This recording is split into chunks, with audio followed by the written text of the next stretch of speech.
B. We have talked mostly about Boston Avenue, held the second of our community meetings, and obviously we are now here with you all in our meetings with city officials, which of course still include public input. These are the project or the meetings that we've had to date with the planning and permitting committee meetings and the public meetings and the beginnings of the joint hearings. And then here we are today on the 3rd. So I'm going to turn it over to Paula to talk about the current conditions. She'll tell me when to move the slide and just kick you all off with the existing zoning district. So Paula? Yes, that probably would be very helpful. Hello, everyone.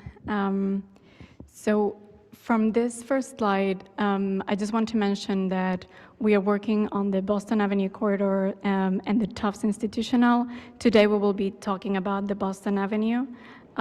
So what you will see is the first northern part of the hillside, Boston Avenue, and then Boston Avenue South towards Ball Square.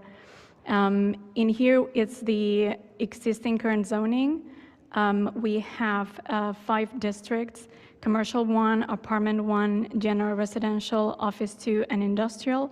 And I will go a little bit more in depth when we go into each of the both areas. You can go to the next one. I was expecting to change mine, sorry.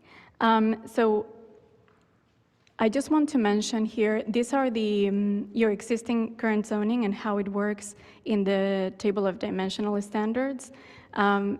A lot of the zonings is dimensional standards apply to one district. In the case of Medford, it doesn't work in that way. It works that from the district you have different uses, and dimensional standards change according to the uses, and sometimes also change according to the district. So it's a little bit more complex. So this is how it works right now. So you will see when I mention that I will say different standards for different building types, even if we are in the same district. And that is not how we will be using it later. And this is the general, residential, industrial, and office. So all of the districts that we have in the area. If later anyone has any comment or question, we can go back to the existing. So in the next slide here, what we see is the land use, the existing in the whole Boston Avenue. So what we have is the red is the commercial, so we can see some of these more grouped areas with the commercial, and then we have residentials in very different intensities. So from condo, apartment 8 units, 4 to 8, 3, 2, and single family. And then we have with Tufts, obviously, it's the institutional. In the south area, because we do have industrial districts, we do have some industrial uses. Next one. So now we're going to zoom in the 2 areas that we are studying in the Boston Avenue. The first one is the hillside. What you see in this bigger, in the dash black line, that was the previous study that we did for the corridors. And right now what we are focusing is on the green line areas. So we have 2 corridor boundaries, and those came from the city council meetings previous to this one, from not city council, planning and permitting development. So what we can see here are 4 different districts. We have commercial 1. So as I said, there are different standards for different uses. In this case, we have residential building is 6 stories, commercial residential building is 6 stories, commercial is 4 stories, and hotel, it can go up to 15 stories by right. So we can see this C1 at the south area of the Hillside Boston Avenue, and then on the north where we have the Whole Foods Market. Then we have apartment 1 that allows for residential building up to 3 stories by right. The commercial building, it's not permitted, and then we will see later on that we do have in this area some of commercial, which are in this case not permitted by this district. I'm just going to follow with the next that we have within our boundary is the office 2, and this allows for 6 stories by right at the moment. So we can go to the next one. So here we can see those land uses. So what we can see is that the commercial uses are mostly in the commercial district, but we do have some towards that apartment 1 district. And of course, on the northern part of the hillside district. We do have also different residential intensities. So we can see that on the northern part of the south area, there are 3-family apartments 4 to 8 units, and even apartment more than 8 units. Some also commercial lots as well. And so here what we have is the nonconformity by use, and this means that when you see these colors, where you see a lot that is colored, it means that those uses in there are not allowed by the current district. So we can have, obviously, those commercial that I mentioned that are in apartment 1, those are not conforming at the moment. What I want to mention is that we had some, and this comes as a proposal from the city staff, and that is that magenta pink boundary that is proposed to extend that boundary for the Boston Avenue, the upper hillside corridor. And so the proposal we can see it in here. We propose 2 different districts. This is Boston Avenue 1 and Boston Avenue 3. The second will be in the southern area. And we do 1, 2, 3 that it depends on the intensity of the uses. So the higher the number, the most intense. So what we can see is the different sizes of the lots, the different building types. We see different building footprints, and it's giving us already a different use and a different intensity, and that is why this difference. So in the southern area, we see this very smaller lots, smaller building footprints, already triple deckers that are 3 stories and a half, some buildings that are 3 stories, and so what we have right now is that the whole BA1 district, that is the blue one, is 3 stories maximum height, but then we have this incentive zoning, which allows for +1.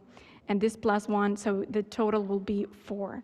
What does it mean, this incentive zoning, for somebody that is new to this? We have done this for other areas, like the Squares or Salem Street or Mystic, and this is that we have a list of community benefits that a developer can choose from, and if he does those to a certain standard, then they can have that incentive bonus, which is usually a number of stories extra. So in this case, that will be +1. And then we have the BA3. As you can see, the lots are a lot bigger. So that usually means that there is some potential to do a little bit of more massing and better transitions. And so for that one, we have also the existing zoning is 6. We have a couple of buildings that are 5-story already.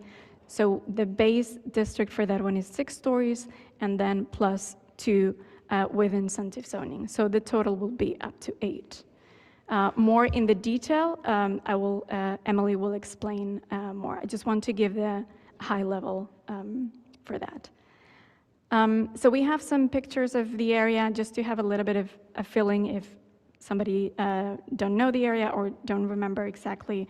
So we are looking a lot of that, a little bit of medium density for residential from 3 to 8 and in between units. So a lot of these triple deckers. And usually they are a little bit raised because of topography or some kind of half basement. And so we have that 3 stories and a half. You can see it in the first on the left, upper left and upper lower area with that topography difference. And then the commercial area we have here, the Hillside Hardware Store, we see that mix, which is a commercial building, and then in front, so it's 2 stories and 1 usually for the commercial. Just keep in mind that mixed use are not allowed, so that is why usually we have this, that if it's commercial, it's usually 1 story. So we did some sections to understand better the area and what is the height that we are proposing. So how does actually see the building in relation with the immediate surrounding. So we have this cut through the hardware store, the Hillside Hardware. And the upper section that you see is basically the existing. So we have the Boston Avenue on one side, on the middle, and then we have on the right towards the rail tracks. And then, so this is basically that picture that we were seeing, that 2 levels, commercial. In front of that, on the right of Boston Avenue, we have 1 floor commercial, and then crossing that there is a small duplex. So how that would change with the new proposal, we have that 2 options. One would be just keeping the interfaith building from Medford as is in the first option. So how does it look with the 3+1 in incentive? The one that you see a little bit lighter and with a dash, that's always the incentive, so that +1, which is not by right, they need to do the incentives. And then on the lower part, you see if that would become 1 lot, so they will merge these 2 areas, how does would look like towards Emery Street, towards the neighborhood residential. There's also the shadows, so this is usually to just understand a little bit how those, where is the most impacted areas. In this case, it's towards the right of the section, so towards obviously the north. And we have usually 2 different angles. One is 30 and another 60. So we represent that summer, winter, more or less. So then this northern area, we have these 2 pictures. This is a very different area in this, from the other one. We see a lot of bigger footprint. We see a building on the back for the one on the right, that is the 5-story building, but the lot is going down. There is a topography towards the trail, towards the train tracks. And then on the upper side, towards the south, we see that common building, that lab building, which is 4 stories. It's quite high from floor to floor, so it's a little bit more than your regular 4-story building. Commons Foundation, yeah. And Elizabeth Grady? Yeah. So if we do a section over there, we are proposing 6 plus 2. So what you see in the upper part is the existing. There is a commercial building, 1-story in the east of Boston Avenue, and then we have that Elizabeth Grady building, and then the rail tracks. So right now that is 5 stories. And what could happen if all of those 2 lots would merge? And so we see that towards the east of Boston Avenue. So always when we are proposing this, it's always an idea. It doesn't mean that this is a project or that this is coming from nowhere. This is just to understand what could happen and what is the relation with the other side. So it's 6 stories plus 2. There would be a setback from the 6th story, and so how that impacts the area. So the next one is on the south. So we are moving now from Boston Avenue South area towards Ball Square and Broadway Avenue. So this is the existing where we have the St. Clement Parish that is general residential at the moment.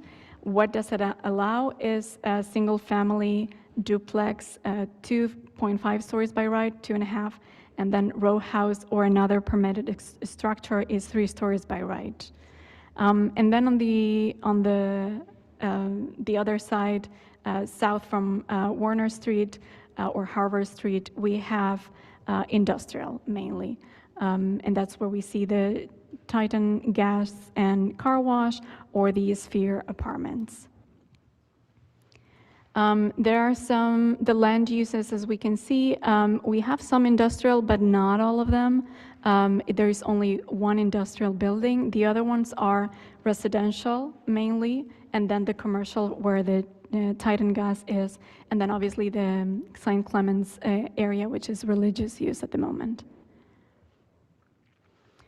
So this means that because the existing is an industrial, the nonconformity will be all the residential uses that we have in that area. And the proposed is this middle intensity from the BA1, BA3. So this is an in-between, and this is proposed to be also mixed-use district, 4 stories by right plus 3 with incentive zoning, so totaling 7.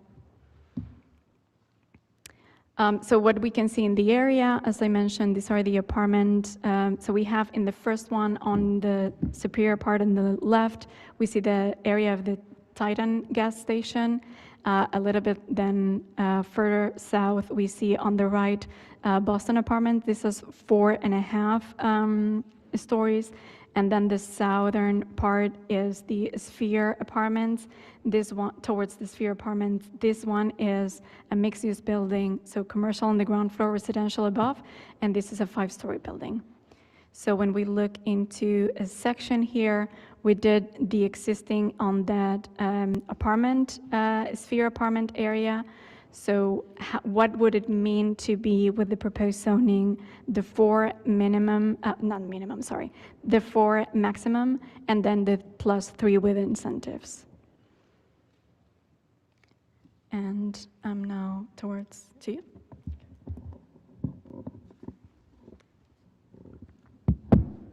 Okay, so now we're going to move from the images to the text, and what my goal is to give you, anybody watching, basically an understanding of what pieces are where in the zoning. I'm certainly not going to read every word, but just to be able to translate what you've seen into what the document is. I do want to echo Paula that when we do these fit studies, it's really just to give you a sense of an impact. None of these are proposed projects, but just a sense of what you have now and what could be there under the zoning potentially. So just to reiterate, BA1 is the transition area to the neighborhoods. These are all mixed-use districts. It's the lowest scale of the 3. BA3 is that area of hillside near the river. These are both into the northern part of our neighborhood corridor. And then BA2, that South Boston Avenue area, is the one that's kind of in between in terms of intensity. So there's a couple of different pieces in the zoning that we are changing. The first thing is to add these districts to the table of uses. And then, so all of the uses that you'll see on the left-hand side of these slides are existing uses in the table of uses for the most part. We're just adding them. And I am not showing all, or we're not showing all of the uses here. What we're doing is just showing those where there's a differentiation among the districts. So you can see, for example, that BA1 has a lot more of the lower scale residential housing, and then BA2 and 3 is really the higher scale, the multiple dwellings above 6 units or the mixed use above that. I know that dormitory, fraternity, sorority house has been a topic of conversation right now. In the current proposed draft, BA1, BA2 does not allow them. BA3 has them as a community development board special permit. So that also lets you know that if you see yes, it is allowed. If you see no, allowed as of right or with site plan review, depending on the intensity. If it's no, it's not allowed or in. And if it's CDB, it's a special permit by the community development board. Some other examples of the differentiation among uses for these 3 districts: banks and financial institutions, for example, are community development board special permits. This is because we are trying to follow the comprehensive plan and really promote that walkable mixed-use environment there. You'll see that medical office and clinics, also community development board in 1 and 2. Drive-through retail sales and customer service, you'll see the footnote there. We are examining the idea of allowing a drive-through pharmacy with standards. I'm going to show you what those standards are later in the presentation.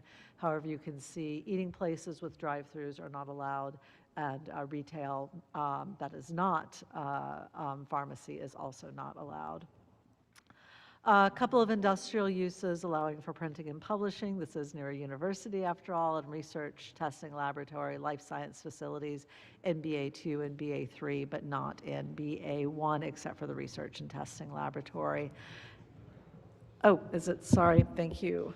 I'll try it on this side. Too many laptops on this table. How's that? Better? Okay, great, excellent. And then in the accessory uses, you can see the differentiation here. Some of these are exempt uses and other things that we've seen in the other zonings that we've been doing. So that table of uses is a separate section of the zoning. I'm going to move to the Boston Avenue neighborhood corridor itself. So you'll see it starts off with a purpose. This is similar to the other districts that we've talked about. And in all of the zoning that we've been working on, it's primarily mixed use. So you see the variety of uses and building types, supporting jobs, economic development, housing, living within walking distance of jobs, goods, and services. That's been consistent. Where this one differs a little bit is the idea of thinking about these transitions to and from the Tufts University campus and allowing working and learning along Boston Avenue. And then the rest are fairly similar in terms of mixed use, multifamily, and commercial uses as a density to reinforce that non-vehicular travel, and the development standards, and I'll talk a little bit about more of those to provide the landscape and height buffers that have been part of our conversations. So Pella started off with height because it's the easiest thing to see. So this just shows the base height of 3, 4, and 6. And then with incentives, the additional stories, provided that a developer can prove that they have met one or more of the criteria in the table of incentives. And they're very similar to the ones that we've talked about most recently for Medford Square in terms of additional affordability, number of units, or depth of affordability, preservation of historic buildings or components of the historic buildings, preservation of either local businesses or existing businesses. So there's some parking in the incentives. So that menu is the same as it was for Medford Square. Other key things that we're looking at, the other dimensional standards, the lot area, you certainly saw in BA1 that there are quite small lots there, so tying the frontages to that. We have the facade build-out, which is how much of the frontage. The frontage is that lot line along the street, the front lot line. It's the length of that is the frontage, and the facade build-out is how much of that frontage has a building, has some sort of principal facade, which may be that mixed-use commercial and residential, or all residential or all commercial. We talk about and have defined active ground floor uses, allowing historical conversions again, and then the setbacks. And although they are 0, remembering that consistent with the other zoning districts, including most recently Medford Square, that from a residential district, there is a setback requirement of 10 feet, and then there are step back requirements at the upper levels as well. And those are covered in the text of the dimensional standards. We have building coverage maximums. We also have a green score minimum of 25 and an ideal of 30. That ideal is also one of the incentives. Pervious surface, which is the surfaces that allow for infiltration of water, stormwater primarily.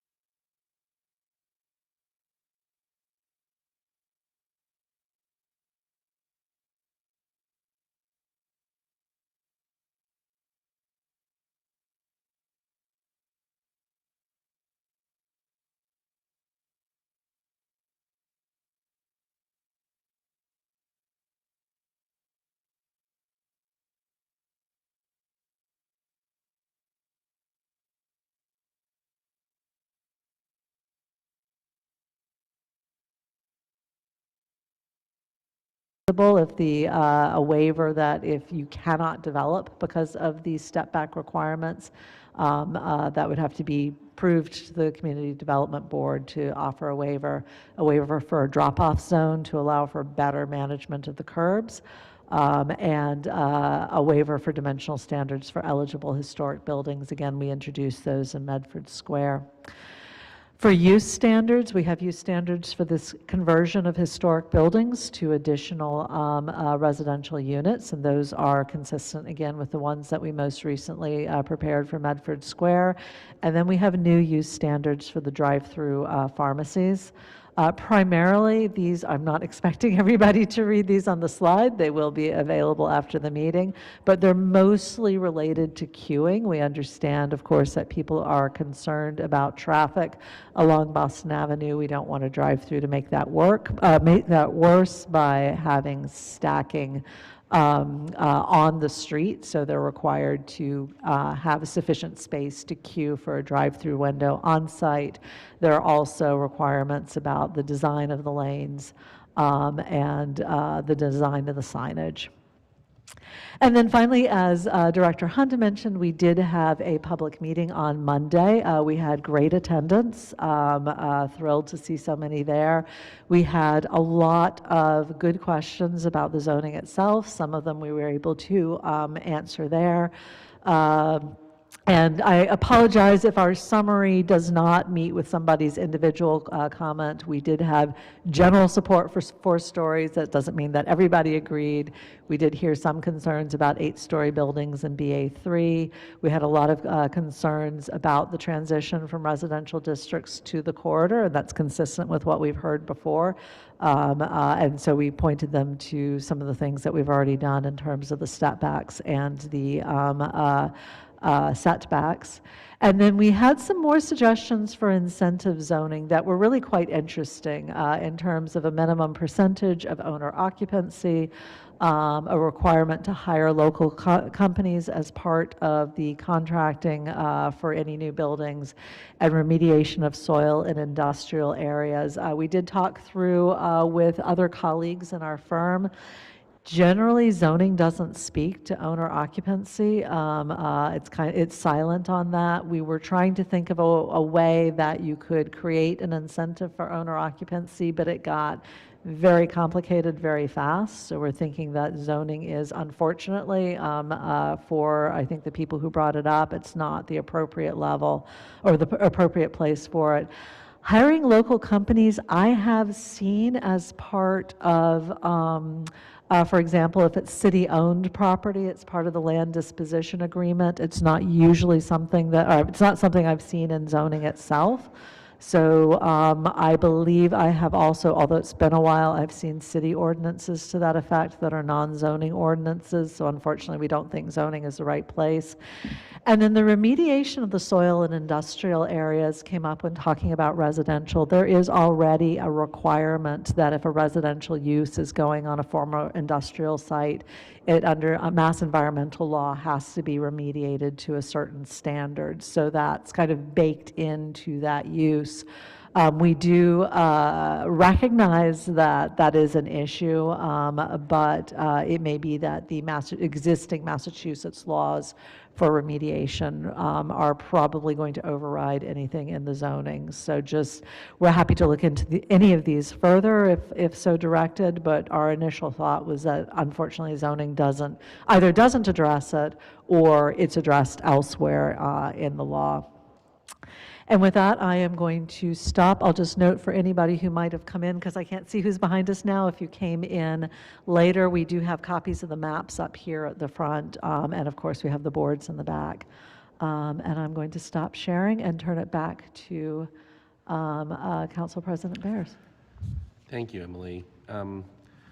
You know, that's a lot of information. Yes. And I know that some of us have seen it a few times now. I was wondering if you could maybe, for folks who are just tuning in for the first time or who may have seen something that didn't come from the city or from you guys, if you could give a short summary of each of the districts and how they differ from the current zoning and the current conditions. I know you just kind of did a more extensive version of that, but maybe, you know, a minute or two on each of the proposed sub-districts. As succinct as possible. Yes. Always difficult with zoning. I'll start and then Pella fill in as desired. I think there's, and we talked a little bit about this on Monday night, is that when we are looking at zoning, we're looking at a couple of different things. One is what's existing now, how many nonconformities, that's why we talk ad infinitum about nonconformities.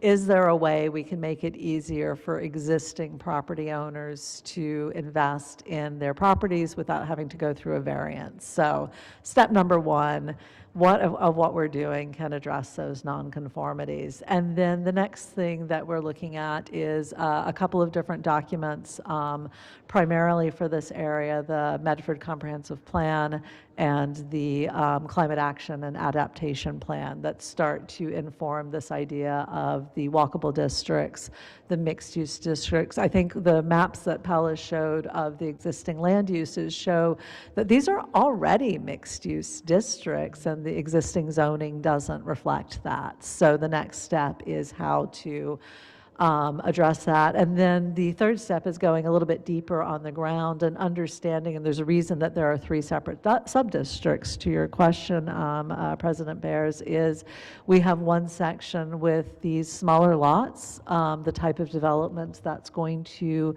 likely come over time on those smaller lots is very different. This is in the BA1 district, from the type of development that's likely to happen in the BA3, where you have these larger lots, existing larger buildings on them. So thinking about how zoning will support these ideas of walkable areas, but lead to different results. That's why you would have 2 different sub-districts.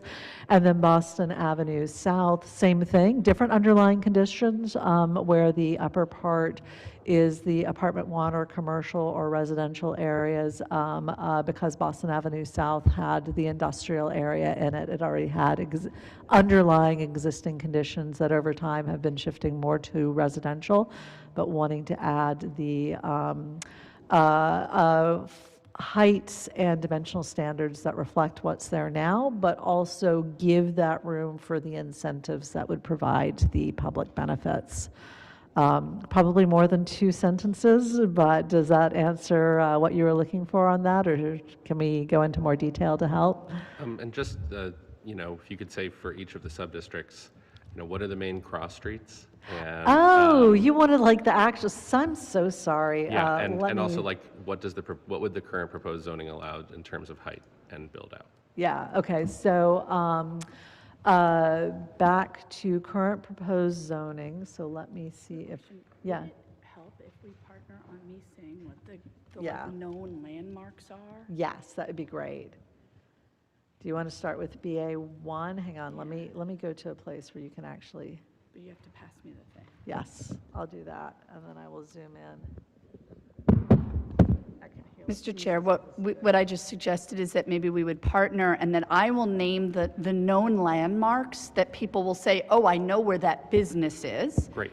And then Emily can speak to sort of what's currently allowed and what would be allowed. And there's actually one other thing that I highlighted on Monday that people hadn't really thought too much about.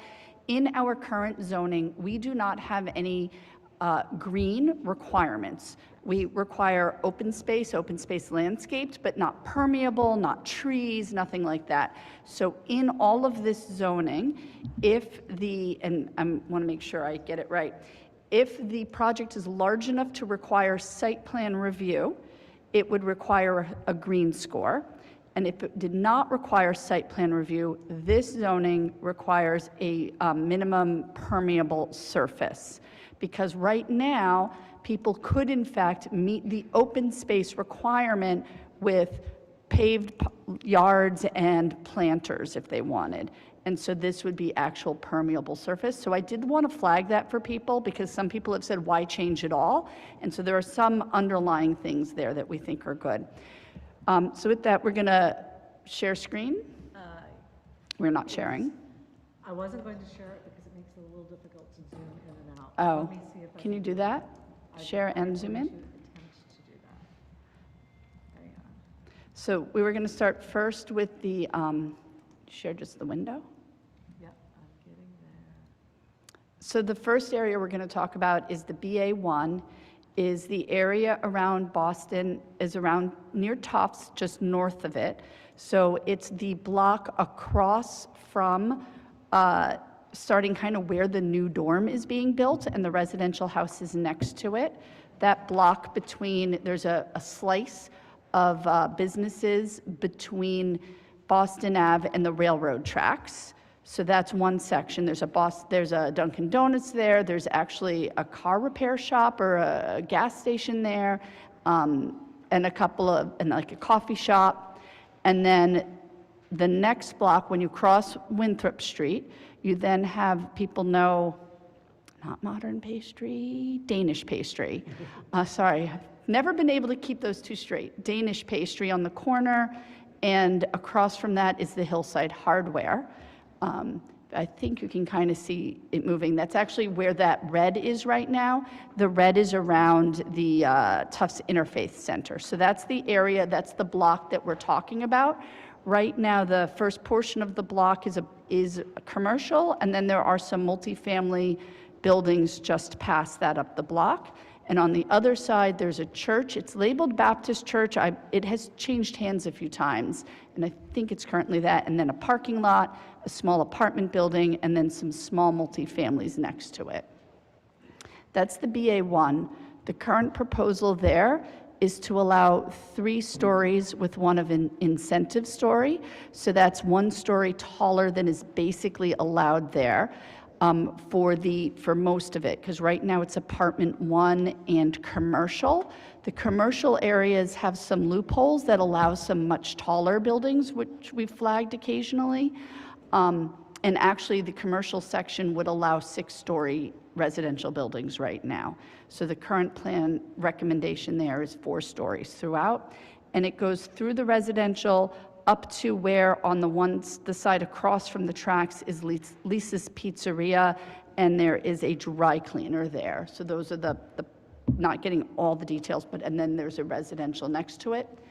Then it's all residential, and so that where you see yellow is no changing at this time. This is a residential section, we're not touching it.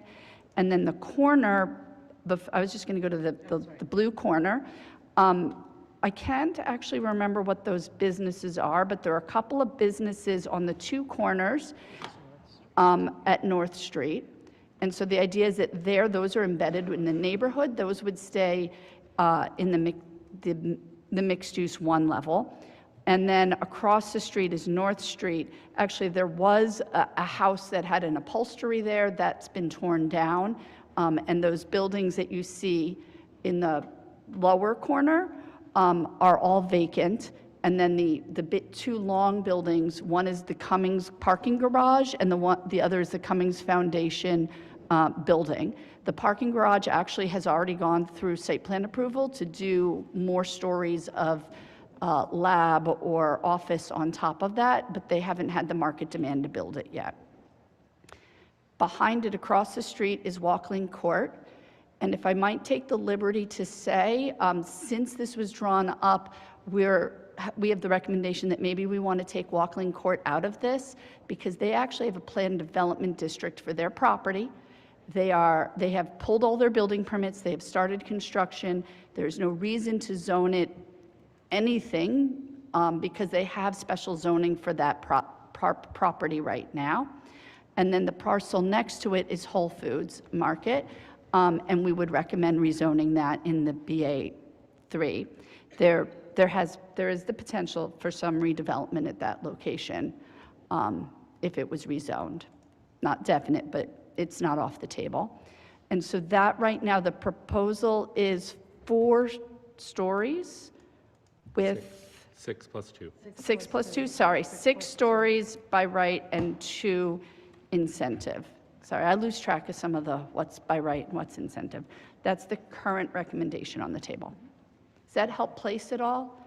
And what's allowed there, actually, so the Cummings building and the vacant buildings are currently zoned office 2, and they're allowed to be 80 feet, sorry, 80 stories, 80 feet. It was actually designed to do 80-foot tall life science buildings. but then the life science market crashed, so nothing occurred there. I forget the number of stories. It might be 6 stories, but the intention was to be 80 feet because life science needs more floor to floor. So these recommendations have, I think, I don't remember the number of feet in stories, but it's a little taller than what's currently there, is what's in the current recommendation. But we think it's important that there be stories as well as feet, because if you build apartment buildings, you're going to have 10 feet per story. And if you go for some kinds of life science or industrial or R&D, you might have as many as 15 feet a story. We actually have some buildings in Medford that are 20 feet a story over by Wellington T-Stop. The Cabot Road buildings are 4 stories and 80 feet tall. So. And actually, if I can, so the proposal for BA1, it's 3 as the base with a 38-foot height, and then plus 1 to allow for a 4th story, a total height of 50 feet. That also, by the way, allows for a pitched roof as well as a flat roof. For BA2, it's 4 stories base at 50 feet, and then plus 3 to get to 86 feet in total height, and that is also either allowing for a pitched roof or mixed-use buildings. The ground floor is typically higher than the residential floor-to-floor, so that allows for that. And then BA3, 6 stories base at 74 feet, plus 2 to get to 8 at 98 feet is the current draft. And could you just show the map for the BA2? So right, so then we'll just go down to BA2. So that area starts at the top, the north part. The north on the left is St. Clements. And we've had some back-of-house discussions talking about the fact that 2 more of the St. Clements buildings have actually been left in the residential. You might want to consider whether you want to add those 2 St. Clements buildings in as well. These 2? These 2 are St. Clements. And I believe this one's been vacant for a long time. And then across the street, we have Titan Car Wash, Gas and Car Wash, and that has actually been in front of the CD board and the zoning board to get some, they've permitted 40 units with 1 commercial. I believe it's 4 stories, if I remember correctly. It hasn't gone to construction yet, but they have been permitted for that residential. And then on the other sides of the track are a number of commercial and industrial buildings there.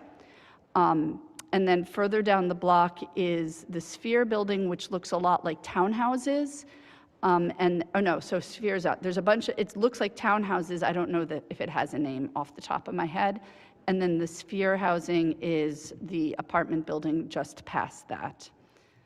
The parcels that are just past that are left industrial, I'll remind people the reason they were left that way is because we did an extensive study with Somerville about Broadway and about how to handle parcels that cut the city line so that they exist in both Medford and Somerville. And so this bottom section, it's our recommendation that when we come back and do Broadway and really dig into that study that was done about how should we handle those and coordinate with Somerville and still see where they stand, that last few parcels, which include some MBTA land, should be handled with that as part of the results of that study. That's why you see that. The really weird triangle is because that is the shape of that parcel. And the recommendation here, or the current proposal, what's on the table, is 4 stories with 3 incentive. Great. Which I might say, I do actually think that that's a little bit high for the 2 buildings I suggested adding because they're in the block with the residential buildings. They're like back to back with them. On the other hand, right now they're 3 stories, allowing 4 stories there would perhaps incentivize some redevelopment. They're all owned by the Catholic Church. We'd love to see them get redeveloped and stop being vacant. So. All right, thank you, I appreciate the summaries. We'll go to questions from, well, actually I had one more thing. Were there any relevant updates other than the use conditions for the drive-through pharmacy from our last meeting. Anything else to share from the discussions that we had and what you've shared so far? But no, there's, I'm not thinking of any. It was, so the one other little thing is that the Tufts, the Tufts Interfaith Center, what I was actually confused myself by the map, and Emily had to clarify it for me. The reason it's inside the dark dotted line but not blue is because the dark dotted line was showing us what was in the area we were talking about last year when we discussed this for our memory. The blue was showing just the Hillside Hardware building. One thought we had, and I will caveat this without talking to Tufts about this. So I've talked to Tufts about trying to redevelop the Hillside Hardware, and there are a number of problems with and difficulties, constraints they're running into, including the fact that the building is in too much disrepair to just renovate. But when you back up to a residential district, it then has some requirements about how that works. And if the Interfaith Center was in this BA1 district, MA1, whatever we're calling it, then they would not be literally backing up to a residential district, and it would in fact not be a residential building, it is their own property. And so that might loosen up some of what they can and can't do with that hardware store building. I don't know for sure, but it seemed to give them some more flexibility, potentially even allowing them to use the driveway next to the Interfaith Center as some, back entrance for their building to provide some additional help. So we thought including that one parcel in the zone may help that development project. I don't know, but it seemed to us that it might be. It certainly wasn't hurting anybody by including that from what we could see. All right, so just wanted to check in because it sounds like the main, we had some comments early on in the previous meeting. They weren't necessarily direction for you guys to take. So I think tonight is we'll have some questions from counselors and community development board members. I'll try to keep a list if when you speak, there's something that you would like to kind of give direction to the zoning consultants and planning staff to make an amendment to the proposed zoning. I'll try to keep a list of that, and then we can go back at the end, see what the two boards agree on for that, and then we'll provide you direction. I just wanted to understand kind of what the comments at the previous meeting, how you had taken those. Just to be clear, we were very clear Monday night that we were not there to take public comment from the public, that if they had opinions, they should bring them here to this. Emily's sort of summary of generally what we heard was not an attempt to convey all the public comment. We strongly discouraged people from just voicing opinions, but rather bring the opinions here tonight. It was interesting to get some new ideas and to understand what their clarifying questions were about. Great. All right. With that, I'll go to questions from the council, and I see Councilor Lemming. Yes, thank you so much, everybody, both the members of the public for coming out to offer any feedback and questions on this, as well as members of the Council and Community Development Board, INAS, and the planning staff for all the hard work that you put into this. This is more of a comment on some of the feedback that was received at the June 1st community meeting, because it said there that folks were asking about putting owner-occupied requirements into the zoning, as well as requirements to hire local companies. Would just like to say that there are ordinances which could incentivize owner occupancy for certain things. Typically, that's outside of any sort of zoning. So we'd just like to back that up if folks did want to, bring up ideas for differentiating between owner-occupied properties and rented-out properties. That's definitely a conversation that could be had elsewhere. In terms of hiring local companies, Interestingly, in a recent draft of the vacant building ordinance, I did bake something in there about a requirement to hire local companies for that. That did get flagged by legal um, in that draft as something that could potentially be a contract issue, and they said that generally stuff like that wasn't really allowed. So a little bit more investigation there, but I think that based on that, it could be a no-go in terms of putting rules like that into any sort of local ordinances. But yeah, just wanted to expound on two of those in case folks did want to bring them up in the comments tonight. Thank you. Thank you very much. Thank you, Councilor Lemming. Thank you, Councilor Lemming. Do we have any further questions or comments from members of the council? Councilor Callahan. Thanks. I'm just going to adjust so I can read. I actually want to read a comment from someone, and it's about a very, it's one of the definitions, so I think it will apply citywide. And a little bit of context, I don't know how much you guys know about the home sharing proposal, which I'm sort of leading.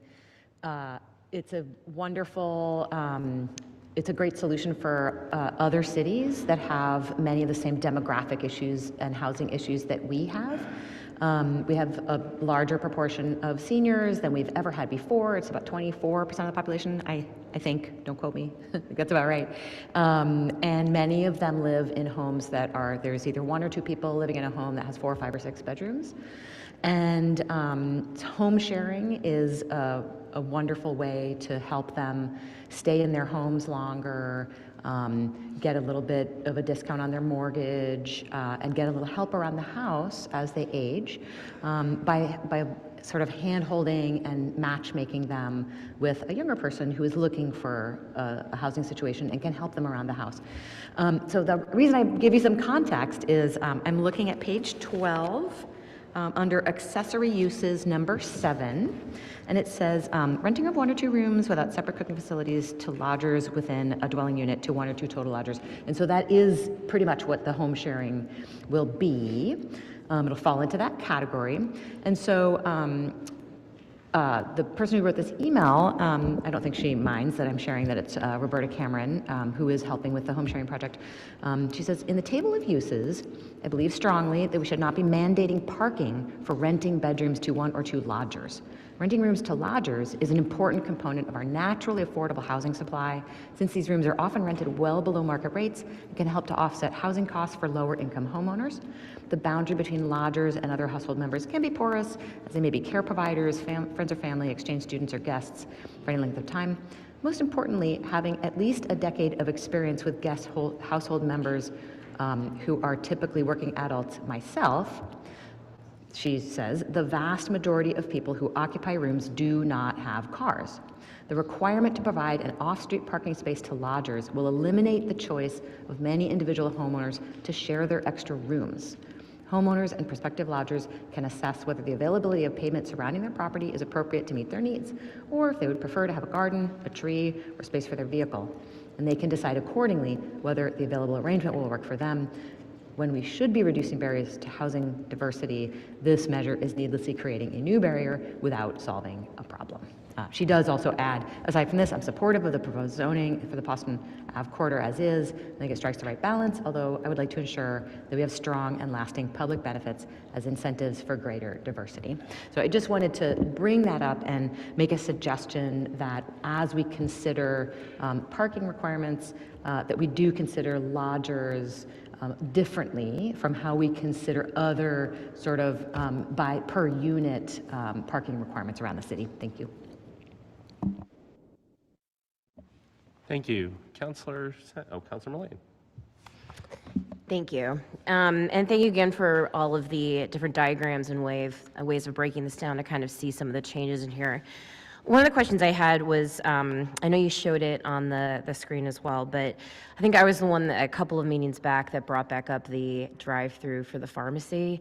I think, some of the comments about allowing for seniors to have access to it, that it's easier for them to not have to get out of the car, et cetera, to be able to have that drive-through.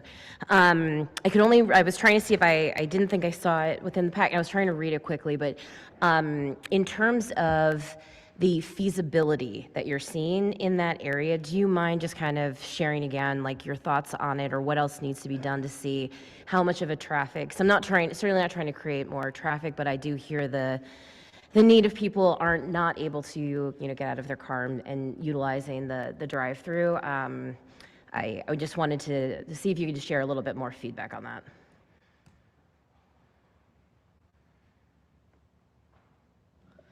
So thank you, Counselor. It was interesting. I was mentioning this to somebody else the other day who's a parent of a young child, and she said, oh, yes, drive-through pharmacies, please. Not a Medford resident. We were talking about a different zoning proposal. But so it was interesting going back and looking at which standards would apply to a drive-through pharmacy.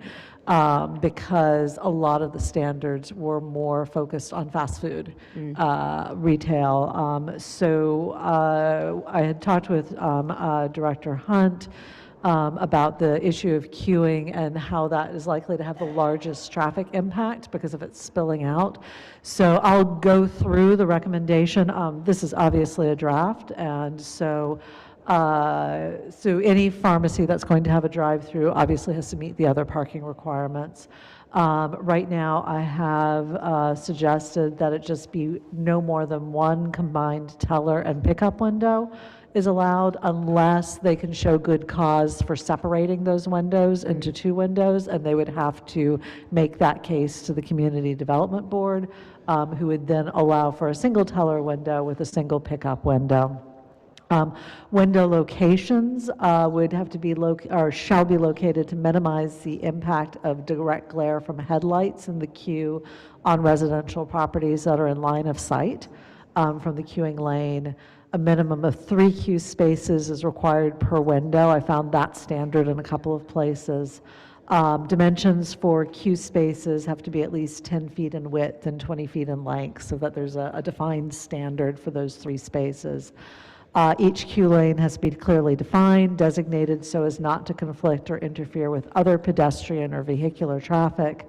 The stacking area shall not be located adjacent and parallel to a street or public right-of-way unless the review authority determines that there's no feasible alternative. That obviously would be the CD board for a site, because this would come up for a site plan review. And then signs, the entrance and the exits have to be clearly marked to show the direction of traffic flows by signs, pavement markings, and raised curbs. So, as I was pulling a bunch of the different standards together, it's how do you keep the cars off the street? Yeah. How do you minimize the impact of pedestrians and vehicular traffic? How do you separate those people who are parking from those people who are going through the drive-through? There was one section on accessibility standards for windows, for ADA compliance for windows. That seemed to be covered by other industry standards and other ADA requirements, so I didn't put it in here, but it's certainly something to think about. I don't know if any of you have ever driven up to, say, a drive-through bank and you're in completely the wrong car type for the facility that they've put. You're either in the car that's too high or the car that's too low. So we might consider, given that one of the populations for a drive-through pharmacy window are people who do have limited mobility, we might consider adding that as a standard as well, just as kind of a belt and suspenders. But those are the issues that I was thinking about as I pulled those together. Okay, thank you. No, I appreciate it. I appreciate you taking the time to look through those different aspects of it. And I guess in terms of how you decide or how you figure out what kind of impact that would be traffic-wise, is it just what you know or have seen in other areas, or how exactly do you determine if having a drive-through like that would impact that area as much? That's going to have to be on a development by development case, Okay. and they're going to have to show that as part of their application. Just the Okay. reason being, are we talking about a pharmacy that's on a corner with one busy street and one quiet street? Is a pharmacy located mid-block on a busier street? What is the configuration of the entrances? So that, I think, that would have to be site by site. It would otherwise be too difficult to make assumptions about that. But I think the queuing factor in the discussions was the highest, but those cars should not be stacked up on the street. Sure. So, and that was the biggest piece. Okay, thank you, I appreciate it. You're very welcome. Thank you. Any further questions or comments by members of the council at this time? Seeing none, I'll turn it over to you, Chair Carr.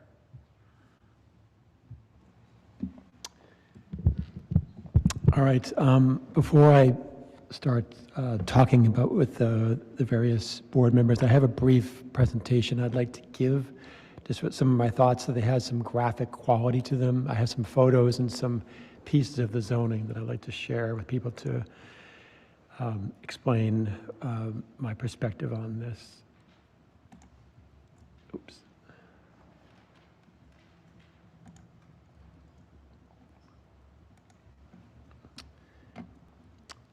Okay, so a couple of early comments. I really appreciate, that this plan goes back a couple of years, far before I was on the board, but I think I have some fundamental disagreements with a lot of pieces of this plan, and I'm going to go through a couple of sites and go through them because I feel like, we just had a very successful effort with the Medford Square zoning.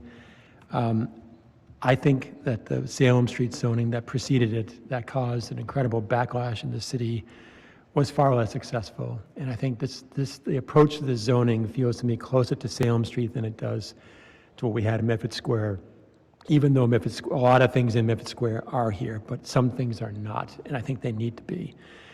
One is the commercial boundaries of the proposal are far beyond what's there now. We appear to be trying to extend the commercial boundaries to make more of Boston Ave a commercial zone. Every time there's a store on a piece of a lot, we tend to grab some 3 or 4 houses around it and zone them up to what that store is so that we can have potentially a bigger building at some point or a more commercial zone with more shops, more height, et cetera. I just don't agree with that approach in a significant number of spaces along the corridor. The second is that I think the heights are simply too tall.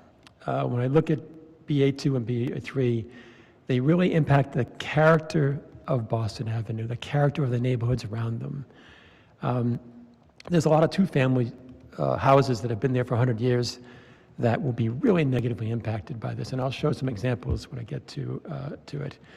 BA3 is one that is really troublesome for me because it's 98 feet at a maximum number with incentives. That is only 9 feet less than the Tufts dorm that's being built right now, which is universally described by hundreds of people I've met as the worst building they've seen in Medford, a complete disaster for Hillside. We couldn't stop Tufts from doing it, but we should not do it to ourselves, all right? That's what we should not do, and 98 feet to me is a bridge too far.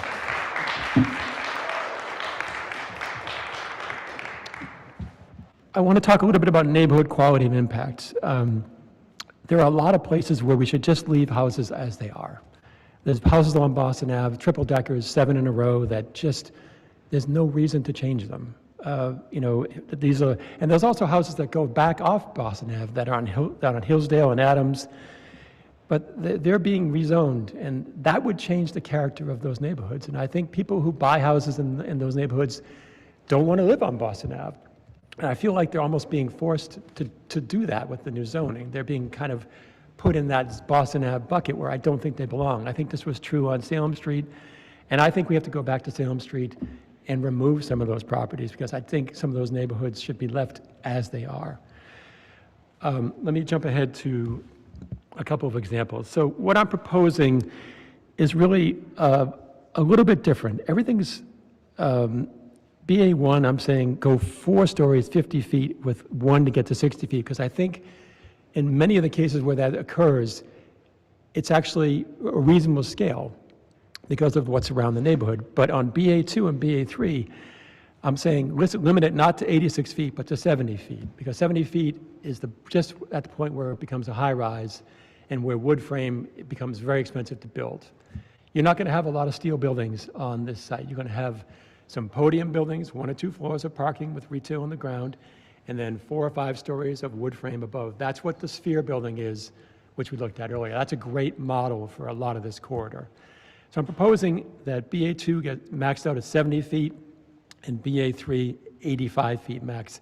And it's really critical that these are not on Boston Ave, that they step back from Boston Ave, that they're not 85 feet on Boston Ave, but they're 85 feet by the railroad tracks, where I don't think the commuter rail trains care if there's an 85-foot building, but they do care on Boston Ave a lot.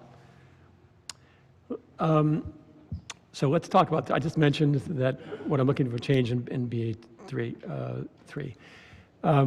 I'm glad to hear what Alicia said, because I certainly agree with it, that we want to remove Walkling Court completely from this proposal. You can see the rendering on the left side. I view that as a really successful zoning. 6 stories along the railroad tracks, 4 stories in the middle, 3-story townhouses, then you have residential buildings. It's a perfect step up. We shouldn't do anything to it because it's a good design. It hasn't even been built yet, so let's leave it as is. And I think there's a strong feeling with some people. Obviously, the planning board believes it as well. I think some of the people on the city board will also agree to that. These are the Boston Ave, Winthrop Street to Pickett Street. These are the 7 triple-decker houses that are being proposed to be zoned so that they could be up to 50 feet tall, I think 4 stories in the base zoning. Again, I mean, these buildings are solid, really dense housing. I don't think you can have a continuous retail along Boston Ave. I don't think there's the foot traffic for it. I don't think there's the demand for it. I like to focus the retail where it is and build it higher and better than it is now. And that's really, you know, where the church is, where the apartment building is, the 3-story apartment building, all the way to the Danish Coffee House, all the way to Nick's Pizza. All those buildings could be 4 or 5 stories tall, and I think it would be great. Improved retail, more shops, more restaurants, more people living above them. But I don't think taking the houses around these areas are the right approach. These are the 7, or I think it's 7 or 8 3 families that I think we should just leave alone. Let's see. Yeah, again, this is just more of the same with the houses that are really on the side streets from Hillsdale and Adams being part of it. Moving to the south now. Again, this is a great new building that was built. 4 stories of wood frame over 1 story of a little bit retail and parking underneath. This is zoned for 85 feet. This building is only 55 feet. Imagine that building with 3 more stories. It's a really big impact on the houses across the street. They've been, 5 is a lot. 8 is, in my opinion, a bridge too far. So I think 5 over 1, 4 over 1, those are good buildings. And the next 2 are the St. Clements sites that I'm proposing we add to the zoning. I'm not against zoning. I want to just put it in the right place. This is the St. Clements High School. This is in the zoning. But again, we're talking about a potential for I think it's an 85-foot tall building on this site. That's a 35 to 40-foot tall building. You have to almost more than double it. And for the people who live on St. Clements Road, right along the edge here, like their world now is a sheer wall. And I just think there's a better way. We can add a few floors to this building. This building needs to be redeveloped into more housing. But I think it's too tall. So I'm proposing that it goes to BA1, which could be, again, 4 stories with a little incentive for historic to maybe go to 5 stories. You can build on top of that building, build 2 more floors, and I think nobody would blink an eye at it. Same thing, this is the building that was not in the zoning. The other one was, the previous one. But this is the St. Clements Elementary School. Again, 3 stories. Again, I think we can go at least another story, maybe 2, up to 50 feet, maybe a little bit more. And the rectory next to it is the same thing. Like That's all one big campus. I think there's a development opportunity there, which makes sense, but it needs to be sensitive to its neighbors. And its neighbors, not just who abut it, but who are across the street from it as well. Those neighbors need to be thought of in the same way. So those are my big picture comments. I don't know how anyone on the council or even the CD board feel about these because I just distributed them yesterday. So I think I'm not anti-development. I'm an architect. All my clients are developers. I built buildings in Medford that are bigger than some of these buildings. We can do it right, but we have to do it very carefully and very sensitively. And I know that the folks in the CD board are very sensitive about adjacencies because I've worked with them for the last 6 months, and we've been very careful when we approve a building that it not negatively impact the buildings around it to the degree possible with still having the zoning. So with that, I will now ask the rest of the board to raise their hands, and Chair I will Clark, start. could you go back to the chart that you, Yes, sir. great, thank you. Go ahead. Do you have a question? I've got to read it first. Okay. All right. Let me give you a hard copy, maybe. It's there, next page. I'll stop sharing. And who on the CD board would like to offer some thoughts? Anyone? Sorry, I'm having trouble seeing. Dina. What number is Dina? If you press the request button, then it'll show up green. Request button, The one with the face. There you go. Not you, that. Oh, this one. ooh, there I ahead. am. So I want to thank Ines for putting this together. And I was at the June 1st too, and I attended, so I saw it again and I learned even more. One of the things that I did, and I also did it with Medford Square, is I walked around the neighborhood, and I have to concur with some of the observations that Chairman Carr observed as well. I walked along an area that I'm very familiar with. My children went to St. Clements, and I looked at the building and I saw that it's 3, and that's kind of crazy because some of the people that I know very well live behind that, and a building at that height would be terrible. It really would be. We really don't want to do that. Some of the other things that I noticed in addition to the height was when we're looking at the area around the old Elizabeth Grady site, the building does drop down, like 2 stories near the bridge, but the buildings in the front are very close to Boston Avenue. They are level with the ground, and having a maximum 98-foot-tall building would be terrible. I wouldn't want to live there. I really wouldn't want to live there.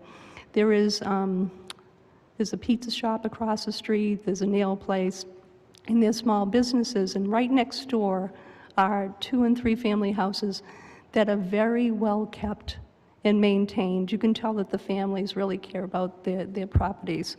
So I concur with Chairman Carr on the changes on the height, which he has dictated, which he has really identified. So thank you. I didn't mean to use that word, but let's just say. So the other thing that I did notice is some changes that I would make to the use tables, okay? So again, walking around, looking at what is there. And one of them, I noticed that there's a new definition of co-housing. Is that new? Or has co-housing always been in the zoning requirements?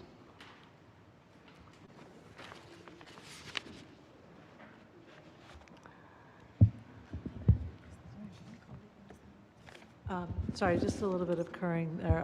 Co-living is the one that was taken out. Co-housing was added 2 years ago now? Yeah, so that's already in your table of uses. That's not a new table. It was always there. Yeah, it was Okay, already there. cool. And the only reason why I asked that is that senior housing, it goes to the Community Development Board, but co-housing is a yes all the way across. I was just wondering the reasoning behind that, why co-housing gets a yes and senior housing needs a nod by the Community Development Board. That's my first question. I have a bunch of them. Thank you. Co-housing is the ability of people to choose to live together, and it was not seen as perhaps as much of a impact as those larger senior units might have been. I think that was the thinking behind Okay. it, but I'm pretty sure we just went with what had already been done Right, it's like in the we're earlier people that districts. live together all in the same house, and, Right, yeah, exactly. that's fine. Okay, that's Yeah. fine. I mean, as a very high level, yes, you are more the expert. That's not Did I give you, co-housing. I'm sorry, did I give the wrong definition? I apologize, I defer to you. I'm sorry. If I gave the wrong definition, I apologize, I defer to you, I wasn't. Yeah, just to clarify, so co-housing is like an apartment building, right?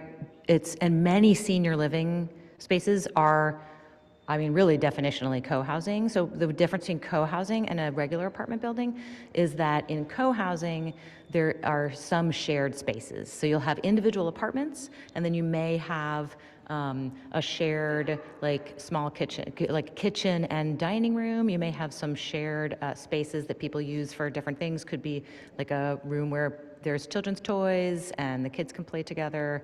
There are some shared amenities, but there are always separate apartments, and those apartments have kitchens, and it's just a normal apartment building, but with some shared amenities. And a lot of senior living places are that, but they simply don't limit. Like, the difference between co-housing and senior housing is it doesn't limit it to only seniors. Anyone is allowed to live there. Yeah. Other things that I will strongly suggest is you have under the definition section, under section 9412, a bunch of definitions that you're going to check. I would seriously put on that list, neighborhood medical office, because it's one of those things that if you look at the definition, we want to make sure that we don't run into the same problem with Salem Street on that, right? Because there's some loopholes in that definition we want to make sure. So until the definition is clearly identified, I suggest that the Community Development Board also take a look at neighborhood medical office as well. Okay?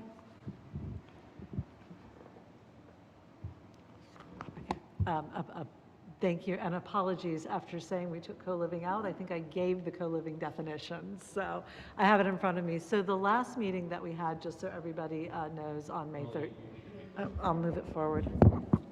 The last meeting that we had on May 13th, we had brought forward a number of definitions that were already in the zoning, except for co-living, which we brought back because there had been some questions about how things like dormitory, fraternity or sorority house, and other kind of situations in which multiple people are living together. So we brought those back just so during that meeting, there could be a conversation with the definitions in front of everybody. The neighborhood medical office, that was actually redefined, as I recall, somebody correct me if I'm wrong, during the Salem Street discussion. So we looked at it and created that new definition, and you have it there. Do you want me to read it? Yeah, if you want to read it, since you've got it. Let me. So I'm actually reading from our zoning that is already codified, or already adopted, and I can share a link in the Zoom to where the current zoning ordinance is online. Neighborhood medical office, office of a physician, dentist, or other medical practitioner not located in a clinic or hospital as defined in section 94-12 definitions. The office area shall not exceed 1,500 square feet of gross floor area, shall have no more than 5 employees, and shall operate only between the hours of 8 a.m. and 7 p.m. So this was designed to be a smaller neighborhood office that would not be a high-traffic area, would not be disturbing the neighbors early in the morning. And that was in specific response to the discussions during Right. That was in response to the Salem Street discussion.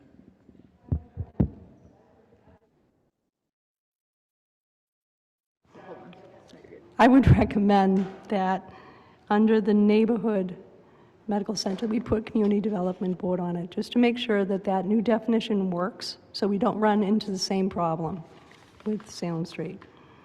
Another page, I'm looking at doggy daycare. I have a dog. I love dogs. I do. I love my dog. I have a friend who is a nurse, and she works overnight, and she lives right next door to a doggy daycare center, and it's in Stoneham. 20 dogs barking all day. So because of the high density of the Boston Avenue corridor, I highly recommend that that be Community Development Board approval as well, because my poor friend has shifted to days, thank God. So let's consider that. Under Section 8, motor vehicle related use, I recommend that that also at least be Community Development Board. We need gas stations, and every once in a while, I need my battery checked. I need to have my fan belt adjusted as well, and I think putting a direct no there really prevents any type of development of needed, service to your cars. And I would say the same for light repair establishments under Section 2. I mean, we did it for Medford Square, where we limited banks. I'm sick of banks in Medford Square, too. So let's take a look at this and at least approve the places, but let's not give it a full-blown no. Under Section J, plumbing or carpentry shop, service similar repair shops. We have no all the way across. Why is it no? It should be, you could have a light repair shop, you could have a contractor set up a little business there, a plumbing location. I don't know why it says no. I would also consider changing that. Go ahead, sorry. So I actually just want to share with you right now, there's a case that's been going through the ZBA. And what it is that in a residential neighborhood in Medford, people had started a gutter business. And now that gutter business is loading and unloading their trucks in the morning next to people's homes. And it's really disruptive to the neighbors. And so they've come out and said, this isn't allowed. This is not a home business. This shouldn't be okay. And so trying to hit the balance where you might actually be back up against homes of something that is the potential to be noisy and versus something that is not, and how do you control that? And I think that when we went through the list, our gut instinct is that a plumbing place could be noisy, loading and unloading trucks and stuff. Now, in theory, anybody can be noisy because you can have your trash emptied and you have dumpsters and your trucks back up, so anything can be noisy, but versus the by definition is part of the work. Now, if somebody wants to teach us that plumbings are not, I don't actually know. Nobody's complained about one of them. I just wanted to share that there's actually a case like that going through the ZBA right now. That's fair. I agree with that. The other thing that I think we should consider is, I think it was May 13th, we saw a proposal to add another type of residential use to the table, and I think it's purpose-built student housing, which is a totally different concept than the, 107 feet building that's at the top of Tufts University. And believe me, I walk Boston Avenue almost every day. I go by Nick's Pizza and I go by Temper and all that, and I just look in amazement like a minion at the size of that mammoth building.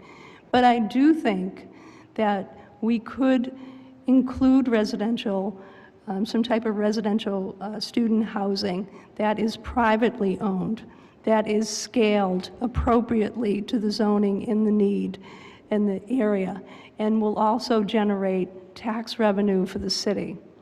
I do feel that, I agree that students do not require cars, as many as the residents, and I strongly feel that with some additional student housing for Tufts University, they will pull some of the students from the surrounding neighborhoods. Just alone in my street, I have seen 2-family houses that have been redeveloped beautifully the first time. Wonderful houses redeveloped, pristine lawns, perfect trash cans. But what happens? You get an absentee landlord. The absentee landlord leaves. It is occupied by students. They're transient populations. They're not part of the community. They're really not. They're here for a couple of years. They leave. We have noise, rats, problems. And people that I have grown up with are gone. And it's really the coziness and the warmth of the area has been lost. And I do think that if there was a concept where we could have student housing, because there's always going to be student housing around the hillside area, and I know in South Medford, you're not going to get away from it.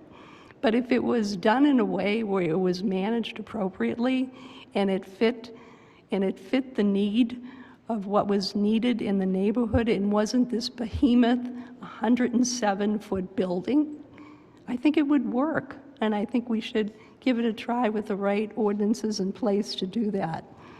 And, you know, regarding traffic, one of the things I have to say about traffic is that, yes, people have cars. People need to drive in and out of, not everybody can take the train to work. I'm a health surveyor, and I need to take my car. But one of the things with Medford is a problem, and we all know it, is that we're a cut-through city. When I want to go to Route 2, I go down Boston Avenue. I do it. I cut through. I do it all the time. People cut through Medford Square. So the issue with traffic is not only the number of cars that we have, it's the basic cut-through nature of the city that we live in. So I would make the recommendation to add that type of residential use with the correct ordinances in place, with the correct registration for the students. I know that there are at least 3 students that I know that use driveways in my street, and they go to Northeastern, Suffolk University, and they go to BU. They go up the street, they take the green line, and they go to school, and they park their cars in the driveways in my neighborhood. So it isn't just Tufts University that would benefit from it. It would be other students as well. And the benefit that we would get as a city is increased tax revenue, which we desperately need. The 107-story building from Tufts University is not providing any tax revenue to the city at all. The other thing I did like was the incentive on waste management for waste, hazardous materials, hazardous waste remediation. I think it's a really good idea. And the other thing that the architect presented at that meeting, which I thought was great, was that it is very difficult to build underground parking garages around the area of the BA3 and any of the hillside area because of the water table. I thought that was a great point. I said, I didn't even think of that. Thank God he's here. So I think we should also consider that and some other types of incentives that would be beneficial not only to the developer but also to the really quaint neighborhood of the hillside that I walk a lot and I've really enjoyed. And I loved walking around this time because it wasn't snowing. So thank you for listening to me. Thank you, Dina. If I may, just really quickly, Dina, I had doggy daycare by special permit, allow service station uses, and I'm not saying these are in, I'm just trying to keep a list of what the specific ones were. Add a purpose-built student housing use. Was there 1 or 2 other? I agree with the plumbing. Let me see what else I had. Oh, medical use, the neighborhood, medical office. I think it should be community development board until we try out the new definition. All right, so neighborhood Just to make medical, sure it works. Neighborhood medical use office by special permit CDB. Yeah, Got it. gas stations, yep. And then, of course, I agree with Chairman Carr's discussion on the height changes. And I think I had, Doug, I can do yours now too, just I had the BA1 remove certain residential properties and change to 4 base plus 1 incentive. BA2, add the elementary school and rectory properties, change to 4 base plus 2 incentive adjacent to the tracks, 4 base plus 1 incentive west of Boston Ave. I think both St. Clement's site and the rectory and the elementary school, I was switching from BA2 to BA1 because. I just wanted to. Sure. I had that as the 4 plus 1. Gotcha. I think we should talk about that because I think we're using the geographical formatting and we kind of didn't want to. I think now we're saying that the district should be contiguous, so I want to make sure that I'm trying to capture the change without necessarily saying it should be a different zone. Yeah, we should, let's just get the boundaries. I think that's the first step. And then BA3, remove Walkland Court and change to 5 base 2 incentive. Right. Correct. All right, great. Okay, I'm going to go to Ari next online because she tends to be last and that's just not fair. So I'm going to unmute you. Ari, can you go ahead? Thank you for recognizing me, and thank you to Innes & Co. and everyone who's been working on this. I overall like where we are with this plan. A few specific comments. I agree with the removal of Walkland Court, as well as Roberta's comment about lodging parking. I think that should not have a parking minimum. I'm also interested in allowing more growth at that Whole Foods parcel and commend the needed changes about green space. I also agree with the permission and encouragement of well-designed student spaces, including private ones, to move the student population out of the existing housing stock, freeing it up for permanent residents.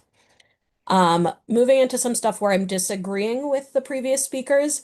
I am overall a fan of higher heights, more density, and not as tied to preservation of all old buildings as Chair Carr. This is a difference between us, and I think is an area where there are different opinions around the city and where reasonable people can disagree.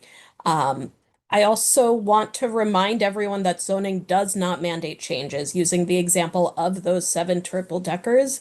If they are working well for their owners, great, they won't change. We don't even know if they're owned by the same owner, and I assume they're not, based on how they look. However, if there is interest in a multi-use taller building, as the city changes, as that area changes with the development of the T station, with other changes in major parcels, that is something that I think should be an option, and that option would go through site plan review. And I think that is a particularly dense area with room for growth of that density. And we're not mandating anything. We are allowing developers and owners this option. And kind of thinking about my personal experience with that exact corridor and even those triple deckers, I haven't checked the exact numbers, but I did have a friend who lived in a triple decker on Boston Ave for many years as a renter in kind of 20s and 30s, young professional. And it was not great rental, and there was not the opportunity pricing wise or housing stock wise for young professionals to live on their own or with one other person. I think allowing redevelopment where it's called for allows for increased density of smaller units, as well as an increased commercial space, and frees up larger houses and larger units for folks who want them. I think that this increased density is appropriate for this area. I'm happy for us to kind of be looking at some of these specific boundaries. But overall, I think we do have the capacity and desire for that growth. Thank you.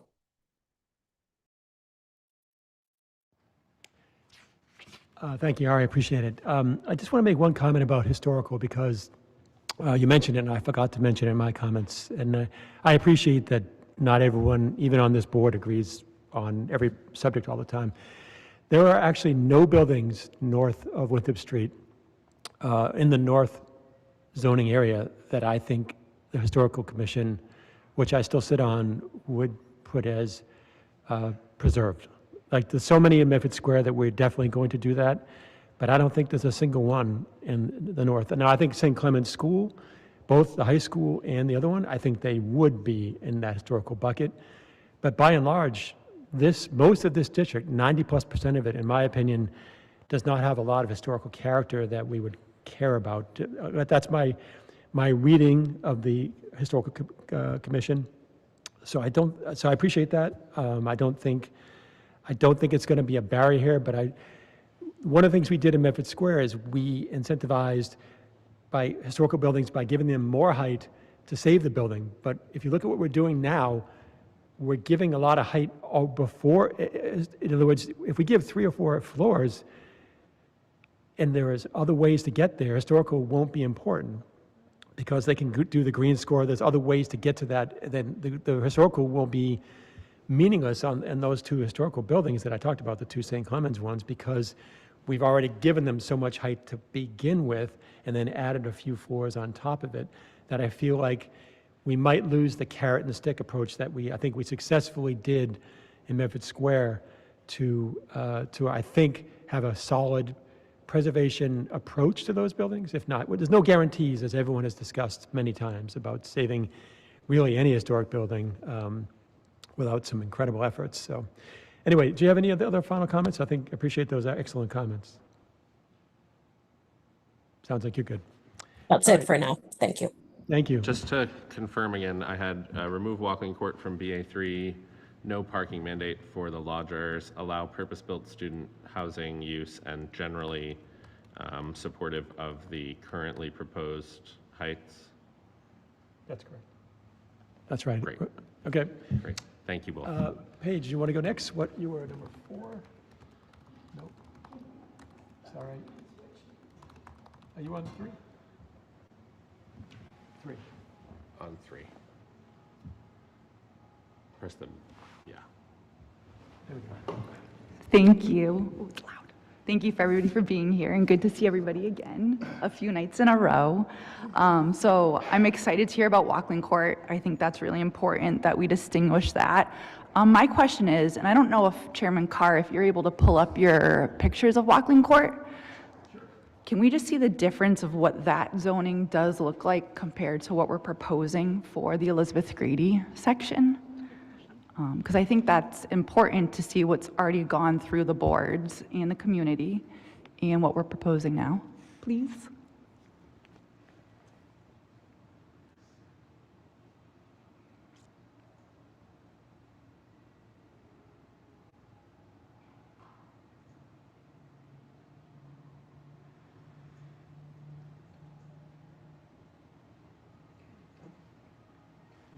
Yes, thank you. So I think this is exciting because the tallest buildings are up against the tracks. Obviously, we can see North Street, we can see how the units and the townhouses, and is this considered a subdivision or just a neighborhood? What would we consider this development called with the different sizing of buildings?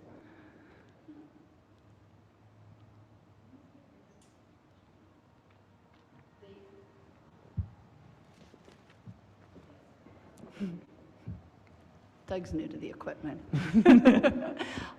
So they did not apply as a subdivision. A subdivision is like when you're creating a new road, and that was mostly there. This is actually one parcel. It's staying as one parcel. They're not subdividing it into separate lots. So it's just multiple primary buildings on one lot. It's sort of different when you have one owner. Like it's kind of a mini campus in a way. Yeah. Is that sort of what you're getting at? Yes, because I think this is a wonderful way to show how to use a big parcel. And with Elizabeth Grady being abutting this on the other side of the tracks, this is a really good example of how it's, granted, that one building on the top is very close to North Street and not set back, which is, there's no step back or setback, I think, from this image. So I think that's a really good example of what we could be looking at on Boston Ave. So I'm hopeful that we can get creative when we're incentivizing who we want to see in these other parcels. But I do appreciate, Chairman Carr, what you suggested. I am in agreement. And even on the BA2 with the 4-story condos and then the sphere, I think if there's another max height that's over there, those neighbors are going to be in shadows, potentially. So I do agree with that as well. It was interesting to hear about, and I know my colleague mentioned the incentivizing about the underground parking. So I know that in other areas of the city, we want covered parking. So how do we work around that? And I don't know, obviously you kind of spoke to that, but as an incentive, if we want covered parking, yet if it isn't feasible, and I know it's per site and per development, I just want to make sure that we have feasible incentives. Yes, I'll answer that if I may. So the discussion at the meeting on Monday, the gentleman who spoke mentioned that underground parking in this area would be, particularly in the South Boston area, I think, would be, South Boston Ave area would be infeasible because of the high water table. It would be very expensive. Underground parking in general is very expensive. So the number that we had been using was $80,000 a space. He updated that to $90,000 to $100,000 a space. But you don't have to have underground parking in order to have covered parking. And so, for example, some of the site sections that Paula showed, there was one that showed parking at a lower level with buildings in front. And so what you have there is you've created a parking podium. So that's actually above ground. You can have, and actually the existing buildings in that area show that. You can have a liner building, like a commercial along the street, parking behind it, and then residential above without having to actually go below ground. And that's helped by the topography on some of the sites, or it can just be how you've constructed the building. The existing housing in the Boston Avenue area, the South Boston Avenue area, does have that parking on the first level with the building above. So that's a way that you can have that covered parking without being the additional expense of it being actually underground parking. And I just want to add that we expect, so I mentioned that there was the Titan Gas property has gotten approval for a project. So if you look really closely, actually, they are on a property that slants down. So at Boston Ave, their first floor would be up, like, I think they had designed it to be up about 3 or 4 steps. And then their driveway goes next to their building and down underneath the building. And so if you're standing in the back, it looks like podium parking. If you're standing on Boston Ave, it looks like underground parking. Yeah. And it is our expectation that the site that's right behind this one, we'll just keep calling it the Elizabeth Grady site. And just to be clear, I don't mean just that building, but all those parcels right there together, is also slanted like that. Yeah. And we've looked at a couple of very tentative ideas over the last 6 years, and every one of them had something very similar, where at ground level, you would have your first floor of your building, but your cars would drive in and drive down, and you could do at least one level of parking that would be on Boston Ave underground, but at the back by the railroad tracks would be open and podium. So that has some digging into the ground, but it's not expensive the way you completely excavate a basement would be. So we do think we would have some of that in some areas, particularly at those 2 sites. Well, I appreciate that, because I want to make sure, and I know you all have done so much work, and everybody here, that the incentives, we want people to come, we want to develop, so I just want to make sure that they're feasible, and they are. A quick question about, just because I have personal experience where I own my skincare salon, which is on this strip. So I'm part of the section of BA1, and although I do appreciate the 0 setbacks, front, back, and I do understand my strip is 9 units, there's ledge behind us. It's a huge retaining wall with ledge. So how would we work around that? And granted, I mean, if it's developed as it should with housing above. But I just want to make sure that we are really staying true to the comprehensive plan with green score, and I appreciate the permeable surfaces. But it's a tiny lot, but it's a long lot. So how do we work with that? Just to clarify, The issue is that the rear of the lot has ledge on it. So right now, the front setback is proposed to be a 0 front setback, which would actually accommodate you because it's not pushing you backwards. The 20-foot setback comes in if you were wanting to put a plaza or something in front of it, but it's not required. So you would be what you, I believe you are now, is along the lot line. That would be no change. So you do bring up an interesting point, and I know we probably say it once at every meeting, but I do want to confirm. I think collectively we touched on it earlier, but when zoning changes, that doesn't mean that existing properties have to change to match the new zoning. So those properties would stay as is until somebody came along to develop, but in that case, the front setback is actually your friend because it's not pushing you into that ledge.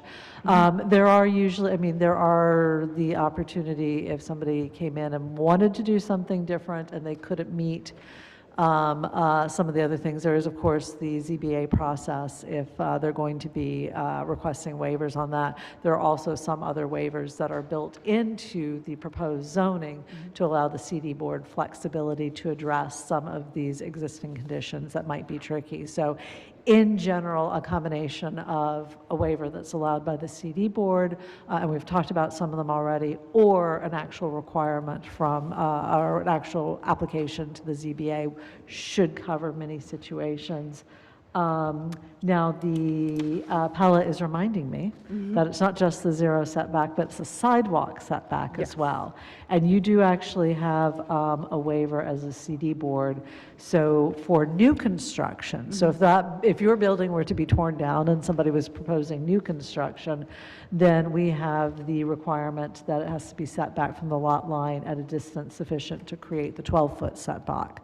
The 12-foot sidewalk. So if the existing sidewalk is 5 feet, it would have to be set back 7 feet. You have the issue with the ledge, as you pointed out. So there's a waiver in here because we did recognize that there were some topographical challenges. If that's not, if that can't happen, then the setback requirement, the CD board has the ability to bring that down to an 8-foot setback.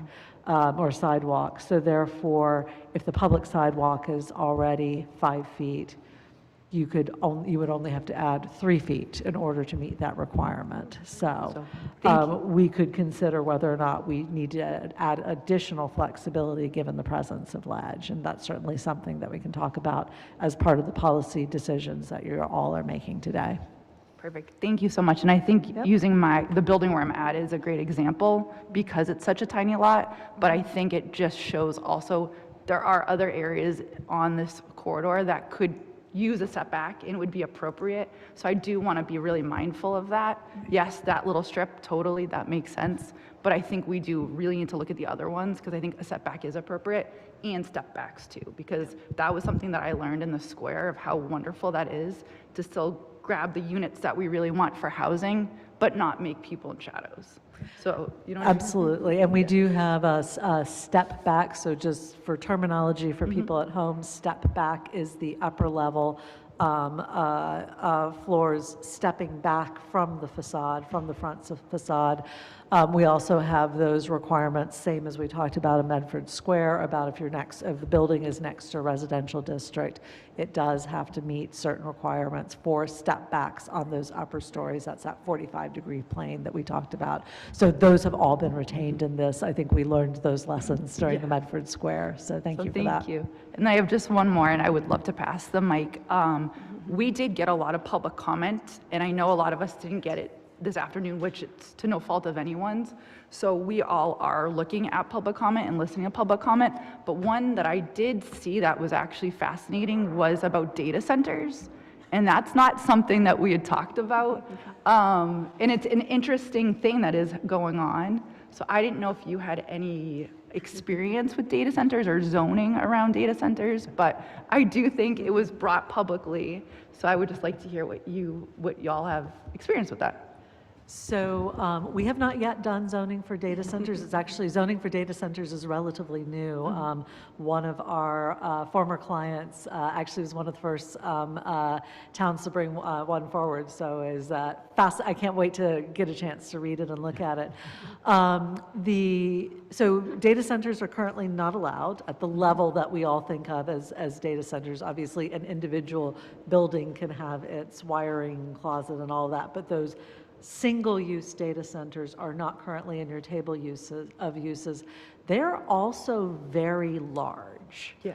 And so I'd have to look and see what the average size is, but just my memory of some of the size of buildings I've seen and the parcels you have available to you here, I'm not sure one would fit, but we can take another look, and actually it gives me an excuse to delve into the newest. Well, I think it would, thank out. you for looking at that, but I think it would be important that saying how large and huge and potentially, energy, water, whatever is used, that we don't.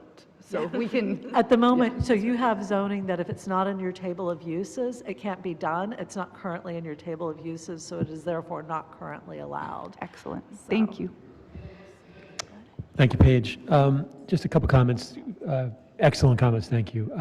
The one thing I'm pretty sure of, as much as I agree with you about the walking court as a great zoning and massing and step up away from the neighborhood, it's a much bigger parcel, and I am quite confident, knowing my developer clients, because I think like them for the last 20 years, they're going to put one building on the Elizabeth Grady site that will cover the almost as big a building as they can fit on that site.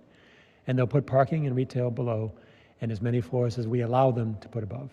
I can almost guarantee any developer would take that approach because that's what developers do. They don't, if you allow them 7, they're going to take 7. They're not going to take 5.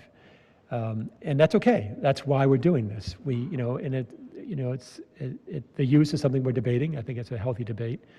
But it will be, I think that what that requires us to do is assume that that building is tallest along the railroad track and finds a way to gently step down, and then maybe with the 45 degrees on both streets to allow that morning sun, because it's not south, but it's east and a little bit southeast. Like, we don't want to cut off that light to the neighbors on Boston Ave. I think there's a way we can do that intelligently with any use, whether it's multifamily, even labs, which has been proposed, as Alicia said. So I think there's a way forward here that's a lot of development, but still being sensitive. Okay, Sean Began, you're next. Go ahead, Sean. Thank you, Chairman Carr. Again, very, very thoughtful comments from all the board members tonight, and I think that really is the key. That was the key on Medford Square, and I think it's the key here to take our time and be thoughtful about this approach. I'm going to reiterate a couple points where I agree with what speakers have already said. One is the concept of adding a use for the privately owned student housing. And when I say privately owned, I mean owned by other than an educational institution. I think that can work. I think that can be a nice benefit to the city. I think we have to be careful about the definition in terms of the size. I don't want to pass a privately owned student housing use that then allows a row of fraternities, private fraternities. I want it something that is going to be maybe a 200-person minimum, something large enough that only developers that can really professionally manage a building are going to be involved. I think it's something that probably we would want to put some sort of annual licensing or permitting factor in as well, such that there's review. But I think that can be done. I think it is a good idea, and I would encourage adding that as a use. I agree with Chairman Carr on his proposal to eliminate the residential houses that he identified on Boston Ave, on both sides of Boston Ave in that location.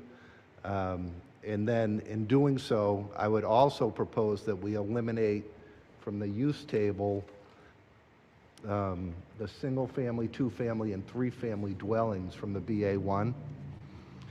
I think what we're trying to do is build a commercial corridor here.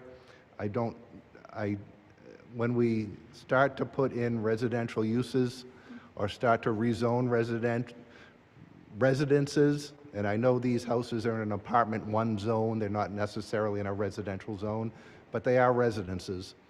I think we're getting ahead of ourselves, because I think one of the mandates of the agreement with the city council and the mayor is that residential would be done at the end. And I think if we have small residential uses allowed here, we run the risk of first getting development that we don't really want here and isn't really the point.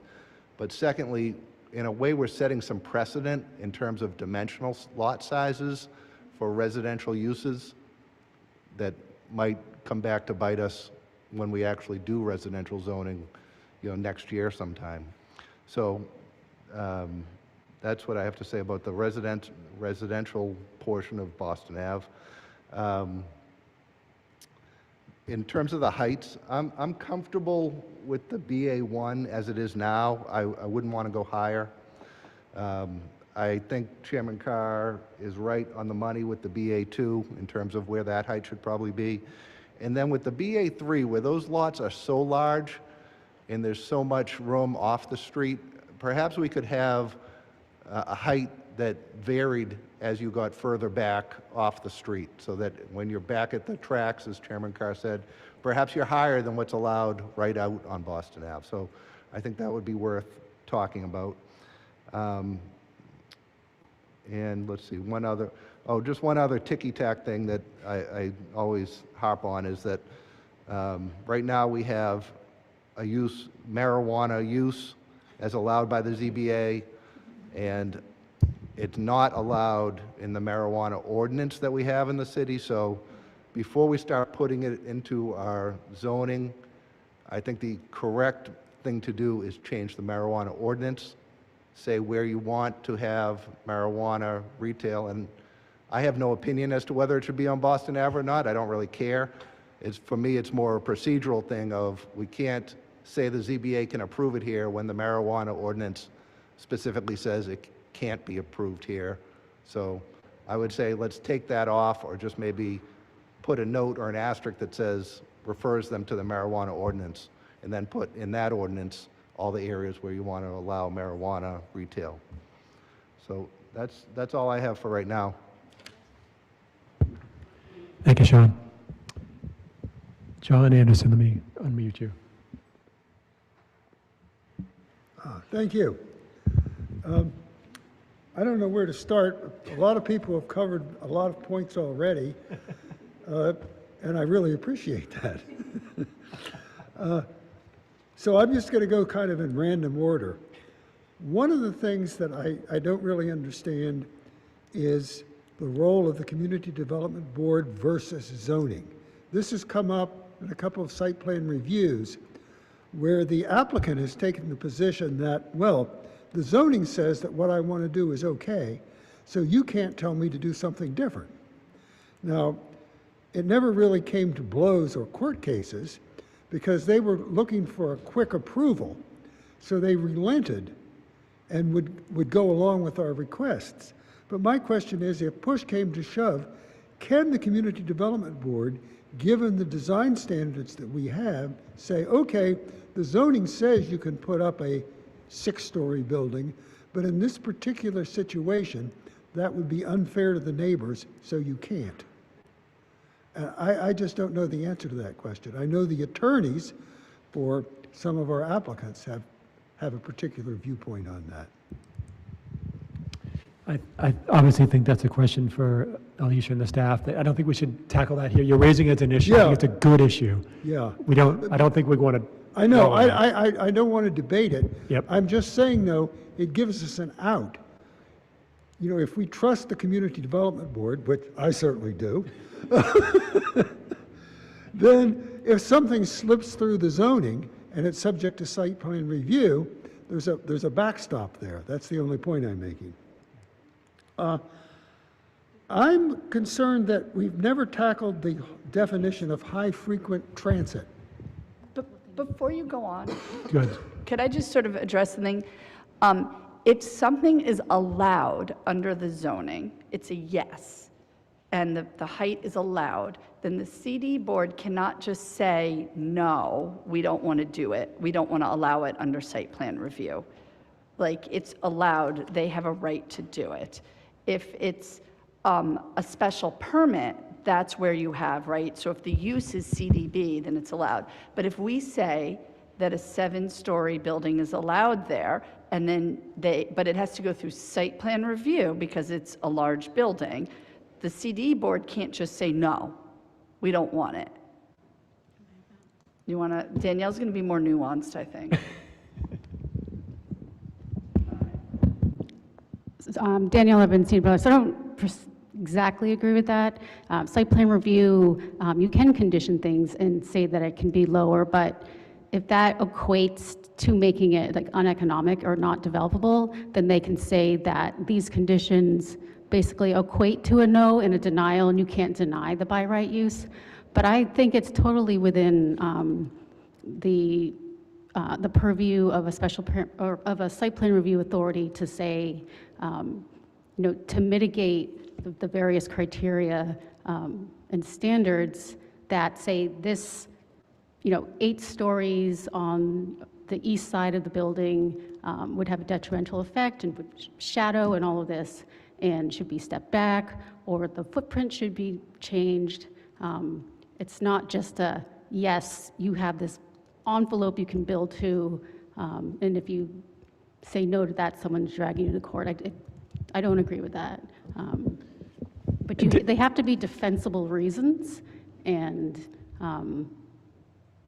if they appeal it to land court, which they're entitled to do, it depends what a judge would say. But I also saw that, I'm not sure where it's going, but the state legislature was looking at adding site plan review to Chapter 40A, which is the Zoning Enabling Act that governs what we can put in our zoning, because right now 40A doesn't have site plan review. It's really a creature of local government. So this could all change. Yeah. Well, that certainly backs up your position, Doug, that this needs further discussion.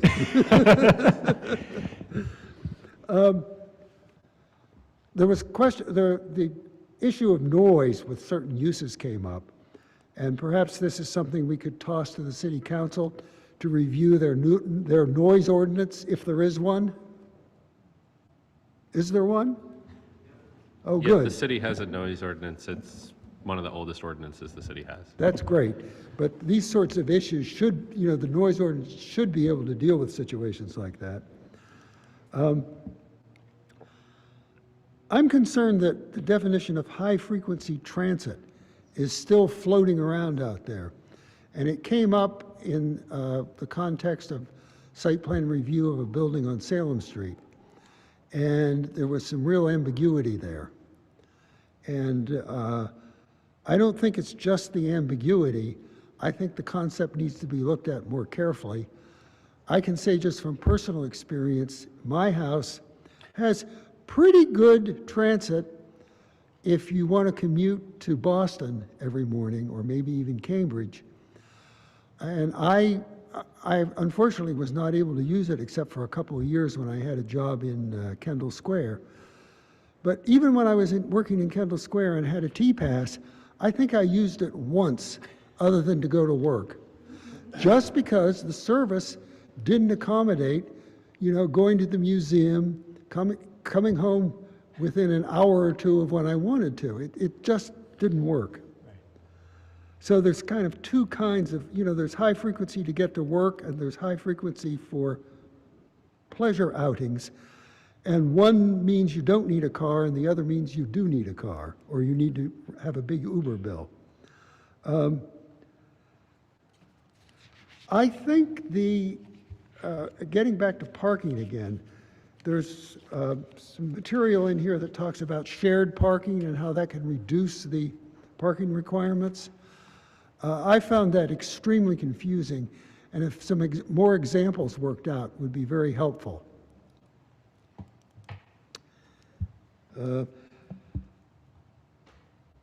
Another issue that came up discussing green features. A developer gets points, for example, not cutting down a nice big tree. What happens if a year or two later, the developer sells the building to someone else who gets tired of paying to have the leaves raked and cuts it down? You know, they got an extra story for leaving the tree, and now what? I'm at a loss as to how one might deal with that with zoning. Unless you can, and even if you attach stuff like that to the deed, who would enforce it? Let's see. Am I correct in assuming that almost all development is going to take advantage of one or more of the incentive bonuses to get to the height they want? I don't think there's a guarantee, but the way it's structured by Emily and what we've seen, I think it's likely they'll go for it because the values are so big, getting an extra floor or two. They'd be crazy not to, in my opinion, as developers. That's my personal opinion. I don't know, Emily, if you have any additional thoughts on that. I'm sorry, official thoughts on whether or not a developer would take the on the incentive that, yeah, like the likelihood that it will be engaged by developers, that they'll get those extra stories by going for the extra, you know, the things that in some cases the the menu of historic choices, yeah. and the green. It's so the question, as I understand it, is whether or not a developer would be more likely to take advantage of the incentives. We structured it as a menu, and actually this goes back quite a ways in Medford zoning because we first talked about it with the MBTA Communities Act in terms of structuring incentives. The problem with development is it's very dependent on market cycles, and the point of having a menu structure is to allow a developer to make choices based on which market cycle they're in as to which types of incentives they could go after. And although they are stackable to a certain extent, they are limited by the height. One of the reasons for having the base heights in this district be lower and the incentive heights be higher is to encourage them to take the incentives, because those incentives provide public benefit. That's why you're doing it, right? Is you're giving the additional density in order to have that public benefit. It would be interesting because the incentive is, of course, dependent on the size of the floor. So in a smaller building, say a building that has a 2,000, 3,000 square foot footprint, adding a single floor of height for some of those incentives, say for the affordable housing ones, they might not actually get that much out of it. You're more likely to get a developer taking advantage of it if they are dealing with a larger site and the market works well with what they're doing. So that's why the structure is set up the way it is. Certainly, we just brought forward, as we did with the development standards, as we did with the shared parking, we just brought forward what was in Medford Square as that opening point for your discussion. You're already familiar with it. It made sense. I think Chairman Carr made the point that there aren't as many historic buildings in the area that might take advantage of the historic incentives. Becomes up to you whether or not you want to leave those in or take those out. But I don't know that it's an automatic that a developer would go to the maximum height based on the incentives, because it's not just the incentives that deal with height. There are other components of the dimensional standards and requirements that might reduce the height such that they could not take advantage of the incentives. Go ahead, John. Well, that raises the question of, instead of rewarding developers for taking one of the incentives, require them to pick from this list of things they can do that add value to the neighborhood. In other words, require them to pick some options. So we do have to be careful there, because we may get into a situation that's called a regulatory taking, where we are creating such a disparity in the value by requiring them to do something that that they're losing economic value, and therefore, they could just simply walk away from it, and then the community gets nothing. I tend to prefer the carrots to the sticks when writing zoning, so I'm more likely to recommend that my clients consider incentives. I have heard arguments to the contrary, that incentives should not be considered, and to your point, maybe it's just a requirement, but I would be very careful that you would have to structure those requirements so as not to cause either the economic value to be substantially diminished or to run the risk that the development doesn't happen at all. So, so not saying no, Yeah. just saying that there's these additional considerations. Because I do know that many cities have tree ordinances, which require you, when you build something or tear something down, you have to put in a certain number of trees, which also could affect the economic value of the development. Well, we've seen that, John, ourselves, right, in our own projects on Salem Street and Main Street, just in the last 3 months, right? Yeah. We've seen that in action, actually. Right. Those are legislative, not zoning, though, typically, is my understanding. Who said that? That's Ari. That's the ghost of Ari Hi, Ari. online. Sorry, hi. That's okay, the disembodied voice. She's obviously unmuted.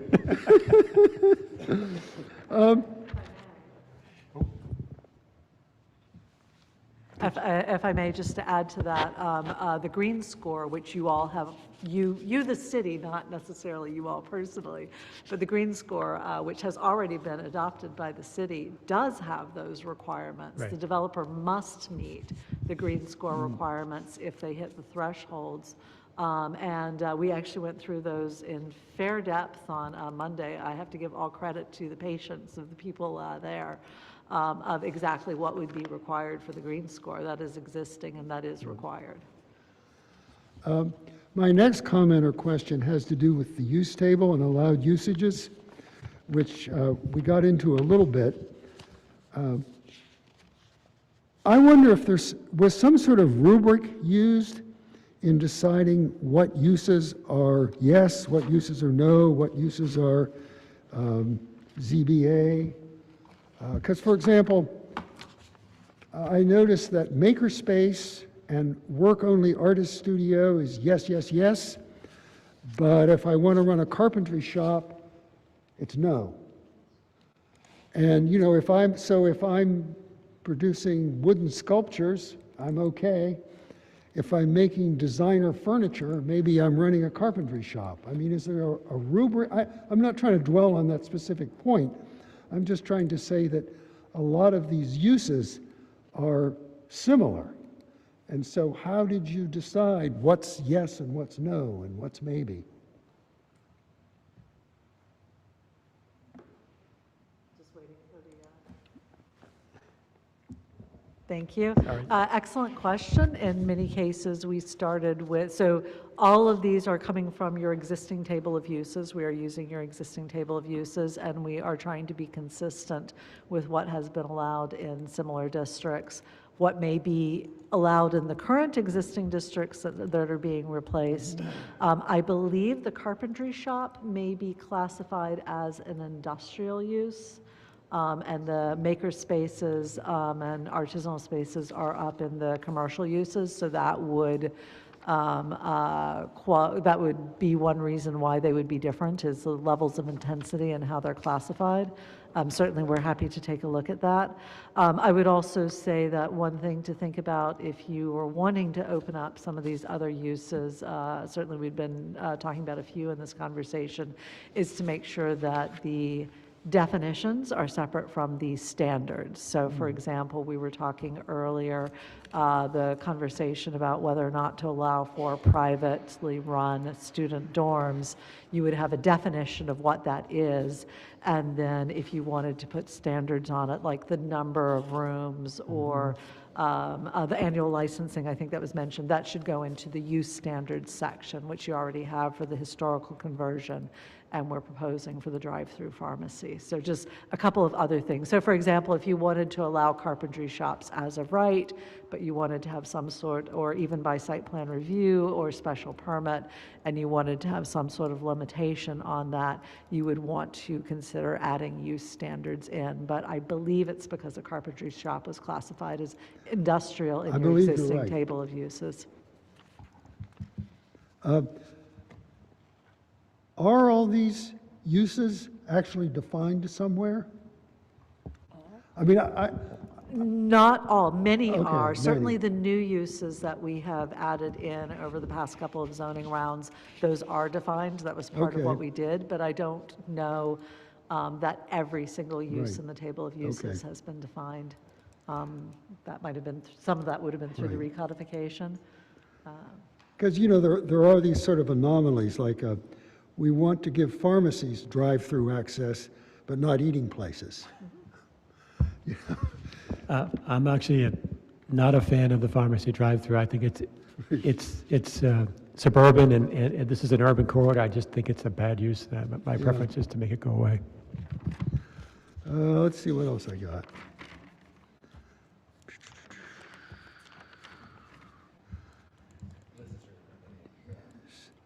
Oh, I just want to join with Doug in his concern about preserving historic neighborhoods.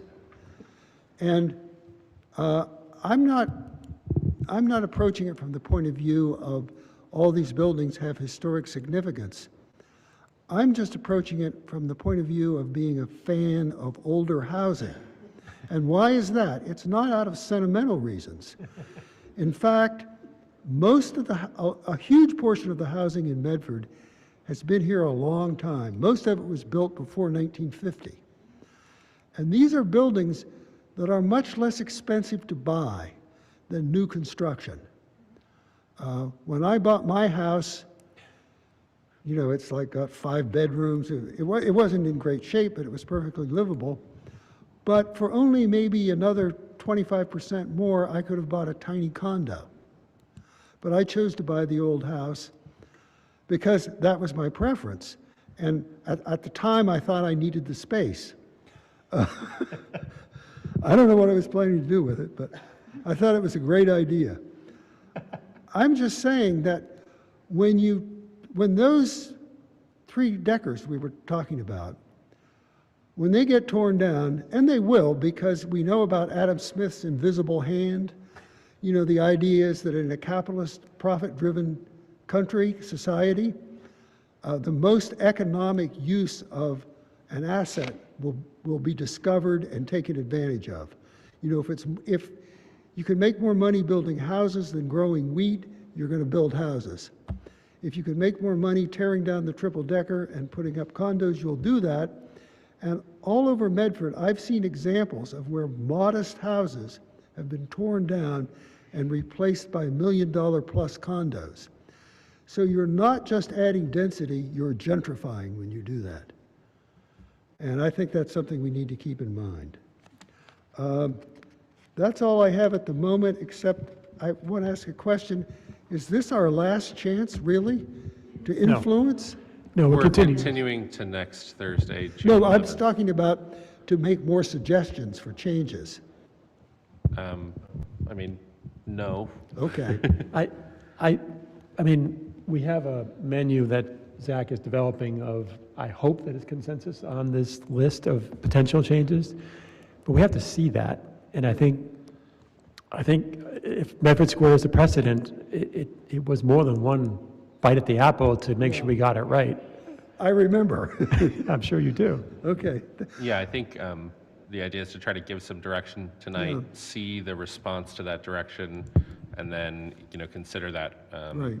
If it's great, then maybe it's Yeah. one more meeting. If we need to go back one more time, Okay. then there's a And I'll further. keep in mind that not a single person in the public has had a chance to speak yet, right? So Right. we right. really, I want to start the next meeting. I feel like we have to start with more public comment as soon as possible in the next meeting Yeah, because yeah. we're on 2.5+ hours and we haven't heard from anyone yet. So I don't want to cut off that avenue either because I feel like great ideas can come from anywhere. So I'll sign off for now. You got the hint, huh? Oh, hold on. Very quickly. We, the Community Development Board, received many, many public comments by email, and they came in today, and I had to work today, I have a job, and I just can't go through all of those in a very meaningful way and consider the comments that came in. So I am happy that the public comment, we will hopefully need to extend that so we can make a very give the thoughtful approach to the comments that we received and how we develop the zoning. Thank you, Dina. Speaking of public comments, I think it's time to open it up. So I think we're going to start with the people in the room since they've been here for 2.5 hours, at least 1 or 2 people, and then we'll have some people online. Please give your name and address for the record. I think we want to be generous with the 3 minutes because I think people waited a long time. So try to keep it reasonable, but please go ahead, name and address for the record. I am going to start the timer, and we tend to alternate between in-person. Okay, we'll do that. Great. Give us 1 second. What's the number? 9. They have to get a microphone. Mike would be good. Thank you. Patricia Doherty, 190 High Street. I'll try to go through these points very quickly. 2 people who were sitting with me asked me to add their comments, so I'll do that first.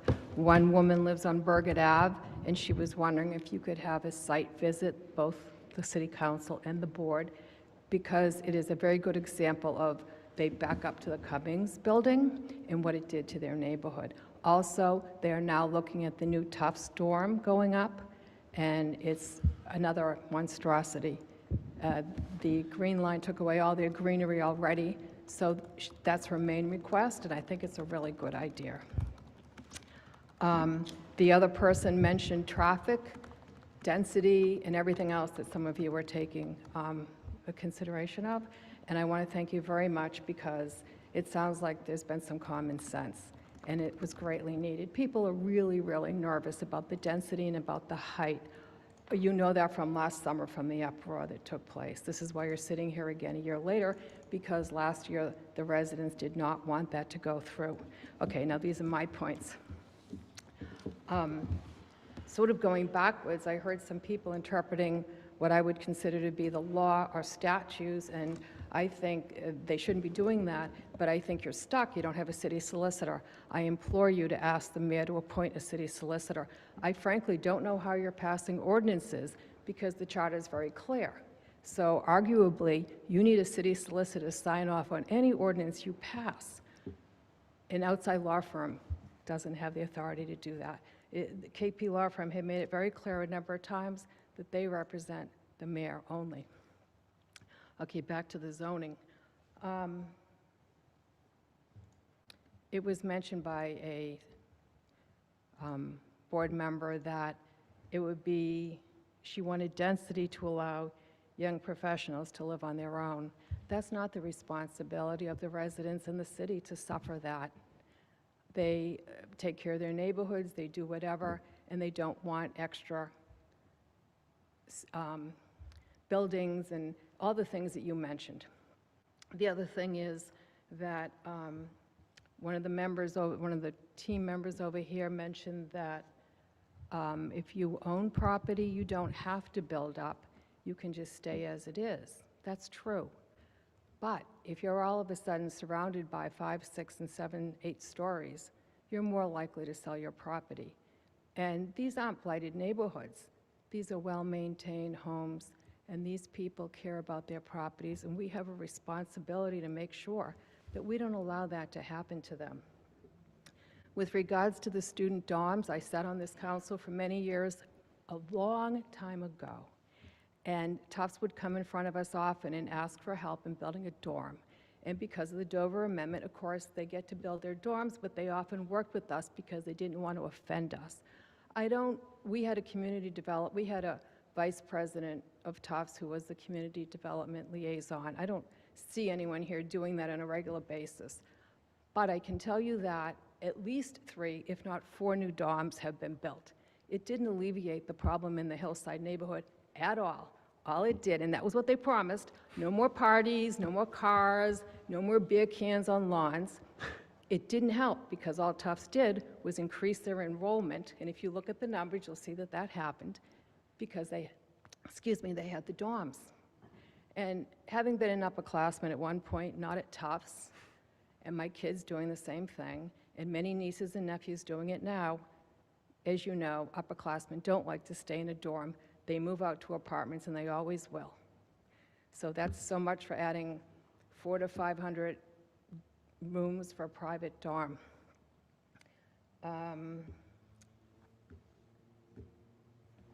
We're at about 4 minutes, just FYI. Well, I did take up that first minute with the other two people. They It was can also come and get said, on and the- my last point is this one. It was mentioned over here that in one of the zoning changes, it would allow property owners to invest in their property without a variance. Well, zoning is to protect the property owner. And if you remove that, then the neighborhood doesn't have that protection of zoning. And you certainly can invest in your property without going outside the zoning code. So I ask you to please consider that. Thank you so much. And I don't know if this is possible, but maybe since we, and I can't speak to everyone else here, had already read the materials, gone through stuff online, watched the meeting the other night, we already heard all this. And maybe it's possible to let the people come up, since they kind of already know what they want to say, and do it and leave, and then you two boards can talk all night long if you want. Thank you. Thank you very much, appreciate it. I'm going to go next online to Dean, if you could, I've asked you to unmute. If you, sorry. Do I have the wrong one? Hello. My name is Dean Tognorelli. I live at on North Street in Medford, a lifelong Medford resident. I've been looking at some of the images and the max height and how big things can be. I just want to say I think it's too much, too big, and way too many all at once. I know this is opened up to public comment, and people get to weigh in on what their thoughts are and what the benefits could be for the community or not. I think everybody probably has some good intentions. I would say that I believe people that live closer, maybe their opinion should be weighed slightly more than someone that might be 2 miles away, not impacted by increased traffic and problems. I heard comments, people saying that we have the appetite for more development with density. I would say not if you live right next door, not if you're hidden in the shadow of a giant building, not if you have traffic for days or weeks or months upon end. If you do live in the area and you do like it, it could be, maybe not always, but it could be, maybe you can now sell your property, benefit, make a lot of money and leave. So maybe you would be a fan of that. If this zoning is passed, and I heard other people say, you know, there's certain zoning now, but it's not enticing people to really develop the property. If passed, it sounds like a lot hope that this will kickstart some development, some projects, and some increased tax revenue. Is there any limit to how many could happen at once? Could something happen over in the area behind the Whole Foods or where the Life Science was at the same time that the Hillside Hardware is being worked on? Could it maybe take, you know, an hour or two to get from where I am on North Street to Medford Square? Is it possible that it could be more than anyone can handle? And once they approve a project, it is now too late to stop? I think this is maybe going to be my attempt at humor, but I really don't find it that funny. When we did the Green Line extension, there were rats running up the street. I mean, like an ungodly wave I could not believe. Has anyone spent all the time in zoning, planning, and everything else to think about all of the disruption to the ground in the area and how, as a community, we should handle what I would say would be a large pile of rats, might be a huge pile of rats, could be just a few rats. Whatever they are, I'd like to know how we think we can address that. Is someone standing up at the end of my street with a giant net, scooping them up before they run up the street? We had composting added not too long ago. Is there some special bucket that someone thinks they can drop off at my house? I can catch them in a barrel of water and dump them in that, or I'd be happy to bring them down and drop them off somewhere towards City Hall or wherever the other decisions are being made that aren't working out to my advantage. That's all I have to say. Thank you very much. Appreciate it. Is there anyone else in the room who would like to speak? If please come on up and your name and address for the record, please. Hi, my name's Laura Longsworth. I also live on North Street, right on the edge of BA3. I'm here mostly to just advocate for removing fraternities and sororities as a potential use in BA3. I lived in Medford for 15 years, but I'm a native of Amherst and the child of a college president, and I went through many years of discussions about the abolition of fraternities at Amherst College, and I had way too much privy to the variabilities of fraternity life on campus, and I really appreciate living near a college. I always have my entire life. I sort of enjoy my neighbors in training, as I call them, otherwise known as students. And yet I spend a lot of time walking around on Tufts, and I see what's going on with the fraternities and the partying and so forth, and it's sort of young people behavior, but I think it's along the lines of why would we invite this into our neighborhood, especially at a moment when I know Tufts has been wrestling with dealing with the fraternities and the sororities and kind of trying to tamp down on some of the behavior. And then there's also just the element of it being essentially a private club. Like, we're trying to build housing, and yet it's a possibility of a private club that would be, I think the language right now says it would have to be recognized by Tufts. So it's a private club recognized by a private entity, and we don't have participation in what recognition means, and we know Tufts has unrecognized some fraternities, and we don't know what that means then, that there's a private club not recognized by the private entity. Anyway, I think you get my point. It's potentially a lot of disruption, and I actually did a little research, and I can read you the long list of communities that have had either lawsuits or just major conflict with off-campus Greek life. Do you want me to read the list? It's like 18 communities. If you could, I would like you to submit it actually as a written comment, so it's in the record. Okay. And I think that would be important. I appreciate that information. Okay. Okay. I will submit that. And yeah, I think those are my main points about the fraternities. And I think on the, just on the issue of the purpose-built student housing, I know we have a student housing issue in Medford. You can see in our neighborhood, there's a mix. I find it an interesting mix, and I know that there are problem houses and problem areas, and that people who have lived there longer than I have probably feel that more. I really question the premise that purpose-built student housing in BA3 is a solution to this issue. It's far from campus. Students seem to be more concentrated in off-campus housing right around campus. I don't really know. I would love to see the evidence that if we build purpose-built student housing, that they will actually live there instead of living in Hillside. Like, I just don't buy it, basically, and I don't think we should assume that's what would happen. I think we need to have it proven, and I actually did also do some other research which shows that owner occupancy actually declines often with purpose-built student housing because people just basically don't really want to live near it. So I think we have kind of an amazing opportunity with BA3. It's the potential to do something really cool as a city is there. And I just really hope what happened in the Seaport doesn't happen in Medford. And my view of the Seaport is it was a parking lot, and then the city just let developers build what they wanted instead of having like a really nice, solid, coherent plan. And I don't know who among us goes to the Seaport. You can look at Glass or buy Lululemon, I guess, but it's just like not a very, if you think about the potential, it's not a very interesting place. And I really hope that BA3 becomes an interesting place and that it's made for people who actually would like to live there. And I appreciate the comments about shrinking the height. I think that's right on. And I would actually like to see more green space. I think 90% density is way, way, way too high. And we need some grass. All right, thank you. Great comments. Thank you. Anybody else in the room? Otherwise, I'm going to go back to online.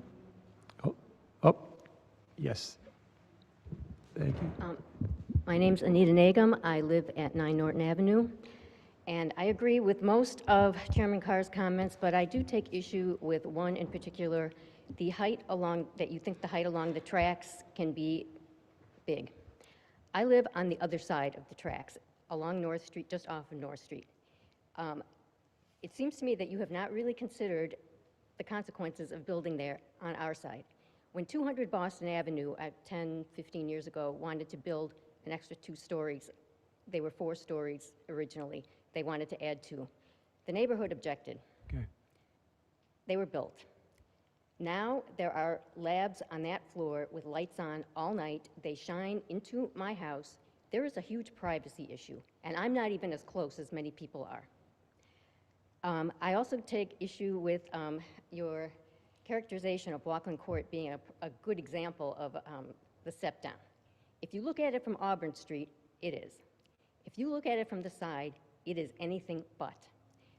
The neighbors, again, I'm almost in line with where the new 6-story buildings are going to be between that and the 200 Boston Avenue. We did not want another building of that height on our side of the tracks. It makes a very big difference, and that 6-story building is going to be right up against North Street. There are 2-story houses across the street on North Street. There are not only single-family, but single-story buildings on the same block. Not acceptable. I also, those are all the issues that I take, all the things I took issue with your comments. There was another comment by another person that just because it's zoned for something doesn't mean it's going to be built. Don't zone it unless you expect it to be built. Once the zoning is in, the cat is out of the bag. That's it. I really object to that characterization. Oh, we can have it built for this, but it probably won't be built. It's too late then. I also strenuously object to purpose-built student housing being put on the Elizabeth Grady site. Student housing does not belong in the middle of a residential and small commercial business district. Tufts has a lot of room on its campus. If they want to build dorms, they have a lot more open space than we do in Hillside. That is not the place to put it. And just one other comment about the shadows that will be, or the regulations about shadows that will be included in the zoning. My understanding is that there is a requirement for 2 hours of daylight. That is pretty minimal, and quite frankly, I think that should be increased. But it should be stipulated that that will be measured on the shortest day of the year. Do not do that on June 21st and say, oh, well, in June you get 2 hours. The sunlight in the winter is what matters more. Thank you. Thank you. Appreciate that very much. I will say that I think we should, when I had mentioned North Street and Boston Ave, having those, your house should fall in that same category because it's an abutting property, even though it's across the track. So I appreciate that. We'll take a look at that. Thank you. We are going to switch to the. It's okay. To Laurel Rumor was We'll next. go to Laurel Ruma on Zoom. Laurel, name and address for the record, please. You have 3 minutes. Hi, everyone. Laurel Ruma, 149 Burgett Avenue. And as you can see behind me, this is the Tufts dorm up on Boston Avenue. So I just really want to hit a number of points, and then I will write my comments in for sure. One is, I appreciate a good story. Hyperbole is real. There were not rats running up and down the streets. Not only did Tufts build their high-rise here, the green line's in my backyard, this other dorm building's being built. The rat problem, come on, let's be realistic, people, when we talk about our city and what we see when construction happens, because it's not helpful to say there's rats running up and down the streets. I really want to stress, now, listen, I spent 12 years as the representative for the city of Medford on the Green Line extension, and what rapid transit is a definition that has been defined, and the Green Line station is rapid transit. I'm sorry you don't take it all the time. There's a lot of us that do, clearly, because the studies have been done and the trains are full in the mornings and the trains are full at night, and the buses also provide a lot of rapid transit options. this is not stuff we need to be legislating or litigating right here. This is stuff that is beyond the scope of what needs to be talked about in these discussions. And I really encourage both boards to really focus on what has to be done tonight. And it is ridiculous that we're only on our X number of meetings here. We only have so many meetings left, and we're not getting to the heart of the matter. The heart of the matter is no fraternities and sororities should be zoned, absolutely no private dorms. As said previously, those of us that live in the neighborhood don't want to live in a neighborhood that's not diverse, that's only full of dorms to serve either Tufts kids or any other kids in Boston. They can go live somewhere else. Listen, Tufts has publicly stated that their plan, their business plan, is to put 75% of the students back on campus in housing. So who's living in these private dorms? Who's living in these fraternities and sororities? Who's living in our neighborhoods anymore, if that actually does happen? We have to look at this ecosystem as something that is encompasses a lot of other things and a lot of other factors. And I know we're not talking about Tufts tonight, but let's be realistic. Tufts also owns a majority of the properties up and down Boston Avenue. And so when we talk about, oh, wouldn't it be great if this is what happens when developers come in? There's already a developer. They're already here. And guess what? There's such thing as Dover, and they do not have to necessarily abide by these zoning changes and rules. So let's think about that. The shadow study is a really important thing. I think we all object to 6 to 8 stories being on the railroad side of the tracks because you think the other side of Boston Ave is quaint. No offense, chair car, but I mean, come on. Like, it either everybody gets 10-story buildings or no one should be getting 10-story buildings. But guess what? The cat's already out of the bag. We already have this in our neighborhood. We've now made the standard that this is what's acceptable. And I'm actually okay with that. Everyone should be exposed to the wonder of mixed use. We'll have lots of retail on the bottom, lots of people living up top, all sorts of different people of all sorts of different incomes. And whether you're a student or not, and you're just a regular person, that's great. What we want is diverse options in housing here. And then lastly, honestly, we can't have gas stations because we have a high water table. These two things don't mix. So I don't think we should actually zone for more gas stations. There's quite a few around here. They require such heavy regulation and specific needs. The water table is a real problem. Burgett Avenue, talk to Tufts, they'll tell you about how much money they've already spent in trying to regulate their water table underneath all those fields. Listen, we all love our neighborhood. We understand it's changing. It's taken a lot of us a long time to get here. We have the green line now. We have this opportunity to expand in a really smart and excellent way. And I guess I'm more with Ari on this side, which is more building is better. And we have a way to do it in a good way. So thank you. Thank you, Laura. Appreciate it. Next, please. Mariana Ducey at 2 North Street in Medford. Before, I have some comments, but the first thing I would like to say is that all of you should walk this neighborhood to put in perspective what I'm saying and why I'm saying it. All right, the first thing is the traffic on Boston Ave. From 4 to 6 most days, it's backed up. You have to wait for probably 4 or 5 changes of lights to get through Winthrop Street. On the other end, it's backed all the way up the hill, Winthrop Street. So there's a traffic problem here. There's already 3-story houses on Boston Ave and in between North Street and Winthrop Street. And many of the houses don't have driveways, so the people have to park on the street. Most of the Boston Ave houses are privately owned, but they're occupied by Tufts students. And I know that because I've gone around with petitions for the buses and so forth. And when I knock on doors, I find out there's Tufts students living there, which is okay. But they're not owner-occupied. They're mostly rentals.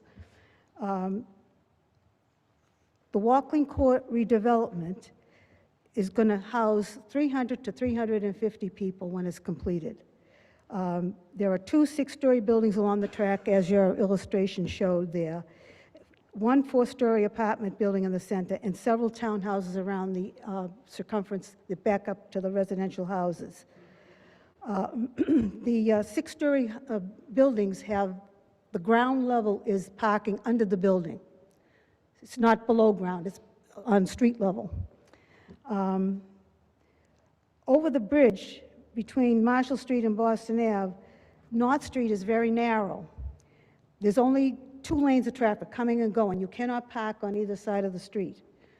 The houses on Piggott Road, which is opposite the property, the Elizabeth Grady property, there are 1-story single-family homes.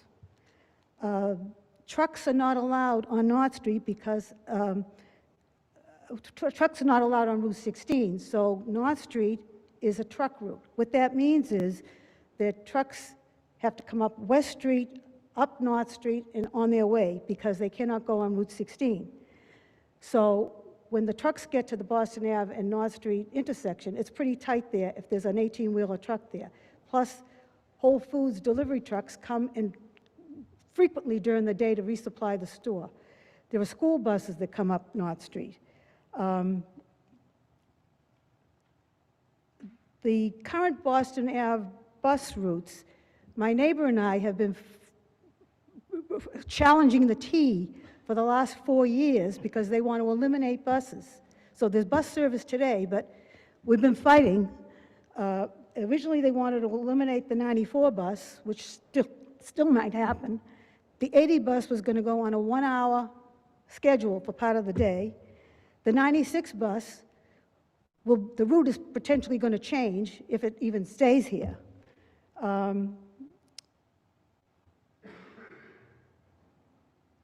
Okay, I can't even read my notes here. All right, so the lack of bus service will encourage more residents to have cars. So it's being proposed, somebody wants to build, the Elizabeth Grady people want to proposally build a 6 or 8-story student housing on that corner. Even though they say students won't have cars, there'll be Ubers, there'll be Lyft, there'll be Amazon, there'll be FedEx, there'll be food deliveries, all that there. On the other side of the track for Walkling Court, there'll be home health aides, visiting nurses, physical therapists, the ride coming and all this.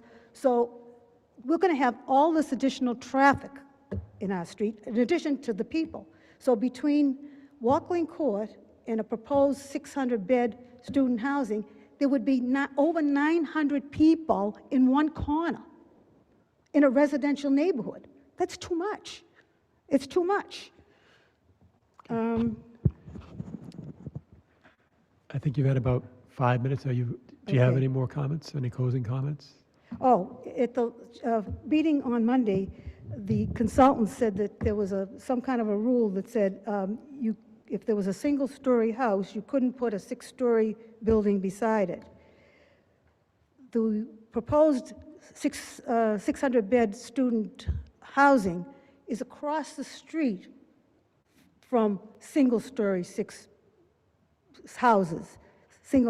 So does that count for disqualification? If you can't do it for a house, does it count? It's across the street. So, but basically, I'm opposed to any kind of zoning that would allow a 600-bed student housing on that corner. Thank you. Appreciate it. Yep. All right, we'll next go to online to. Sorry to interrupt.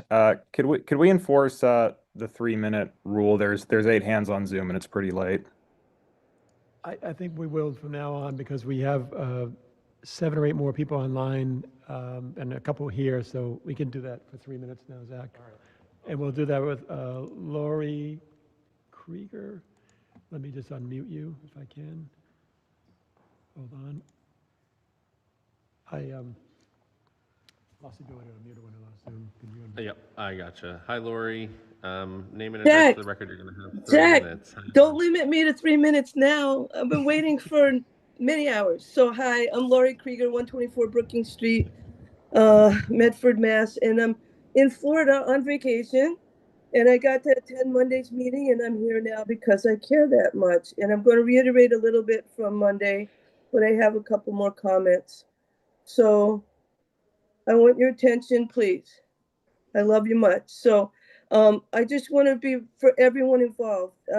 Changing the zoning and hoping for the best is not a strategy.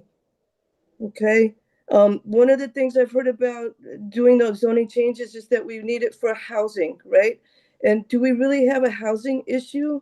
One of the questions we had answered on Monday was, does zoning for height change the housing situation? And the answer is potentially no.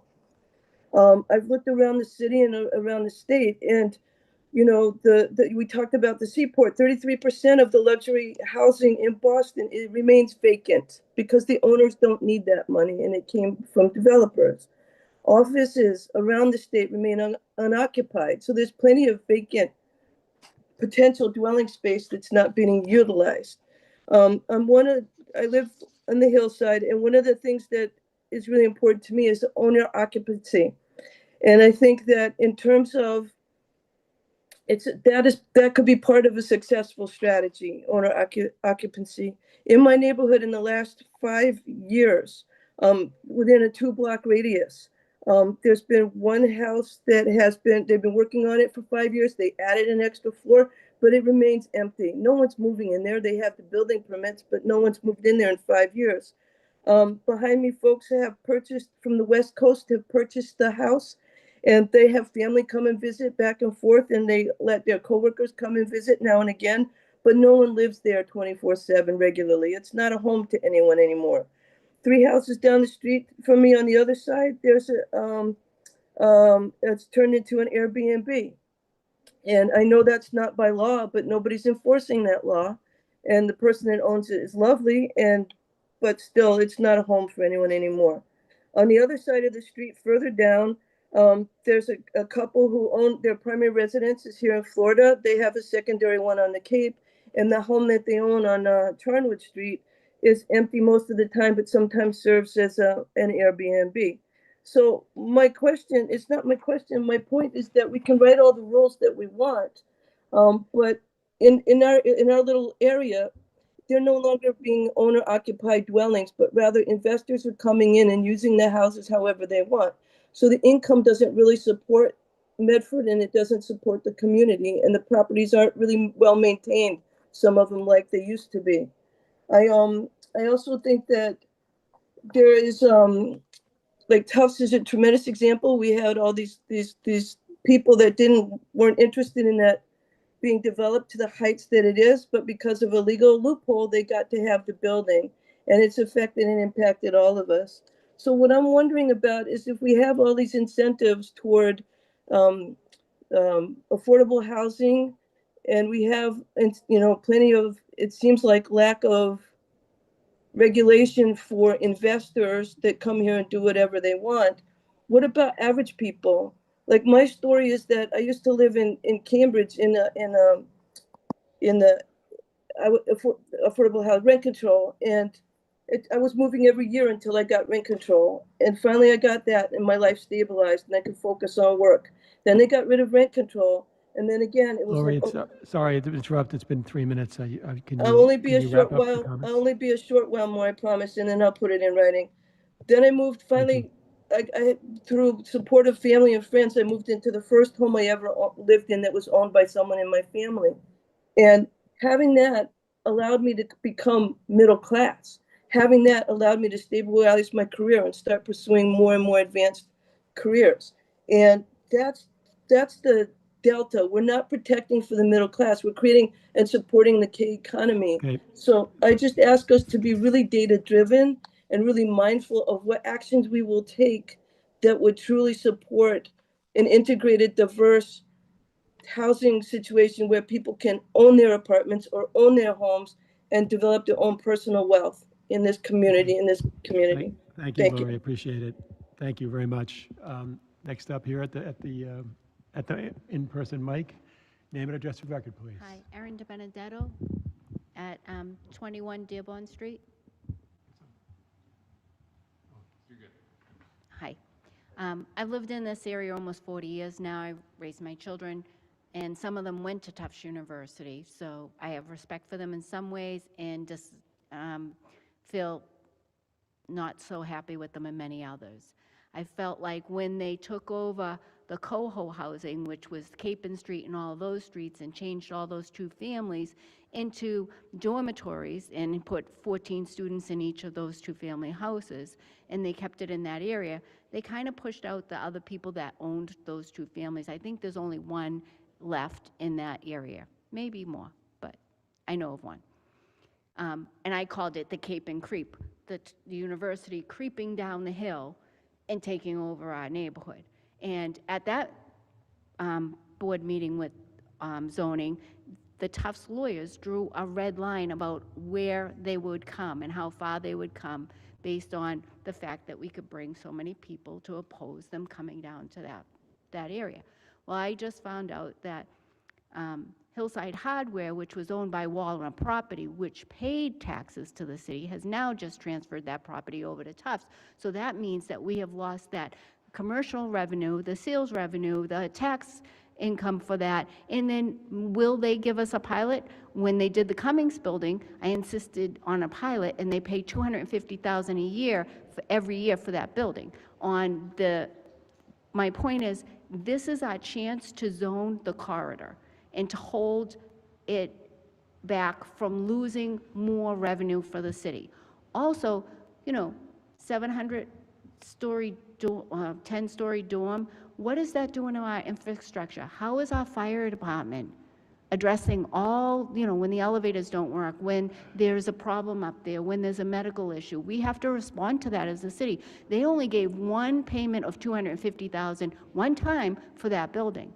So we are losing money by helping Tufts every single day, and they act like they give so many community upgrades to us. Now, I served on the pilot committee with President Beers at one point, and we haven't done that in a long time. We need to hold them more accountable. And I would like to see in this zoning that no more housing for students be allowed on the Boston Ave corridor.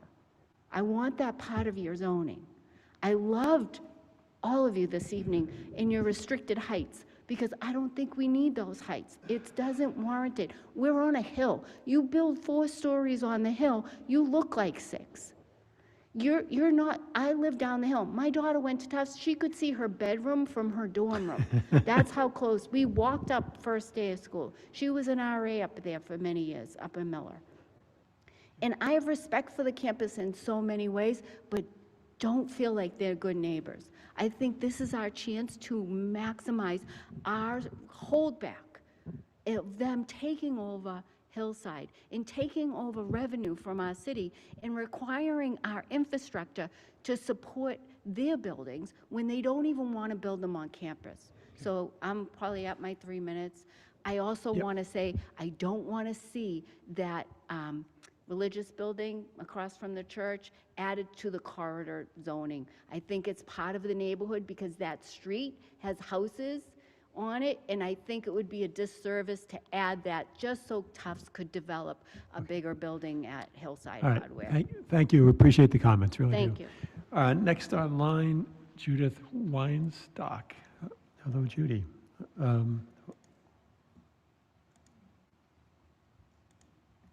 Oops.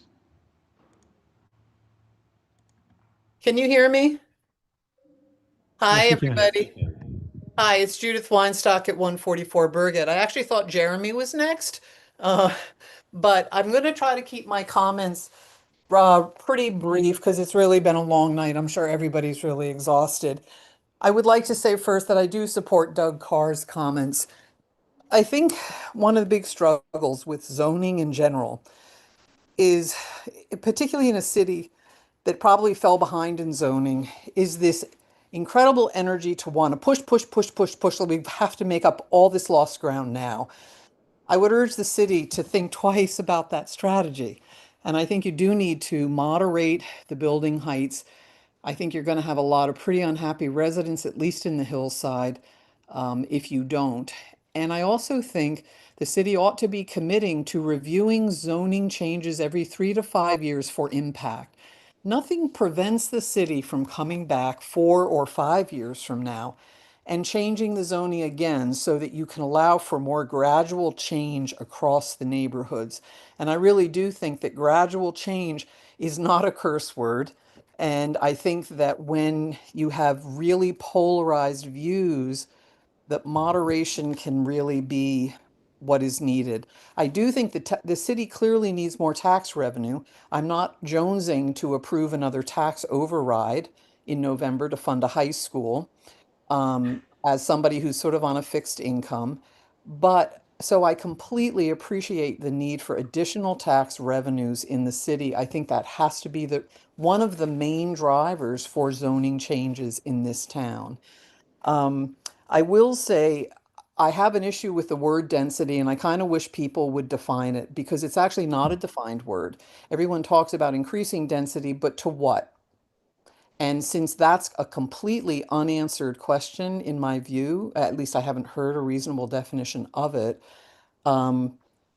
I just assume that it is undefined because it's a really difficult thing to define. And that's another reason to look at moderation in zoning changes across a number of years rather than in one big bang. The last thing that I'll say is very specific to the dorm proposal for the corner of North. For other reasons than many people, first of all, I don't think it's needed. And if somebody from Northeastern is living in Medford, I do pity them because, you know, the Green Line could help, but it's going to be a long commute because I went to Northeastern. I don't think we need it, and I don't think my concern is that I don't know that there's any difference in the context that we're talking about it than an apartment building. It's not under the auspices of an educational institution. There are not resident assistants living in the building to help regulate that building. There's no independent police department who citizens can call to complain about issues related to that private dorm. And so I would caution us that this is actually not something that the city of Medford needs at this time and would completely support tabling that completely in this zoning pass. That's it for me, folks. Thank you so much for all the work. I know you're all exhausted and I can understand it. Thank you, Judy. Appreciate it. Is there anyone else in the room who would like to speak? Go ahead, your name and address for record, and Jeremy, you will be next. My name's Narelle Marr, 39 Emery Street. So I'm in a butter to Hillside Hardware. Used to go there often. I guess I'm just going to reiterate what other people have said. The Interfaith Center, I would really not like to see that change. It's on the corner of our street. Having a I don't know how many, if it's 4 or 5 story building there, would not be welcomed by, I don't think, most of the neighbors. To your point, Chairman Carr, you mentioned the 3-family homes. I overlook those. I agree with you. I think they should be removed from that zoning. I think that it's a residential neighborhood. It has character. And to the points of the others that mentioned, you know, if you allow them to do it, it will happen. People will look at it and say, oh, I can just sell it and someone else can do it. So they're gonna pay me extra money for my house to do it.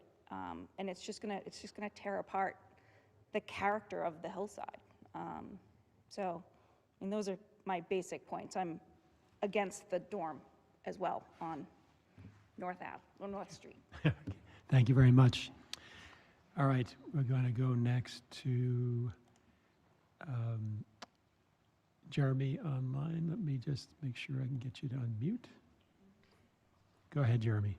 Hey everyone, Jeremy Martin, 65 Burgett Avenue, right in the heart of the neighborhood and community impacted by these proposals. Thanks for all the work that's been done in the presentations. I want to state emphatically my support for mixed use rezoning. This effort, it's the outcome of a comprehensive master plan for our city. It was developed by a great team of experts, and it was informed by extensive community input. So this is the future of our city. I plan to live here a long time, and I look forward to raising my family in a community that has more neighbors, more places to shop and socialize, and better streets and sidewalks that come with new development. These are how cities grow. This is a healthy way for our city to grow.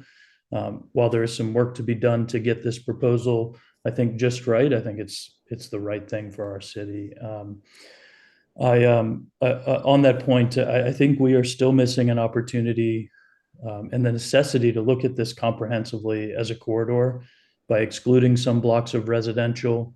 Even though some residential buildings are being included in this, I think that's out of alignment there. And again, I think it's influenced by a political negotiation that we've all heard about, not by what's best for zoning and not by what's best for Medford. And we need to revisit that. I kind of hope the mayor is listening, because this needs to be a comprehensive look at this corridor.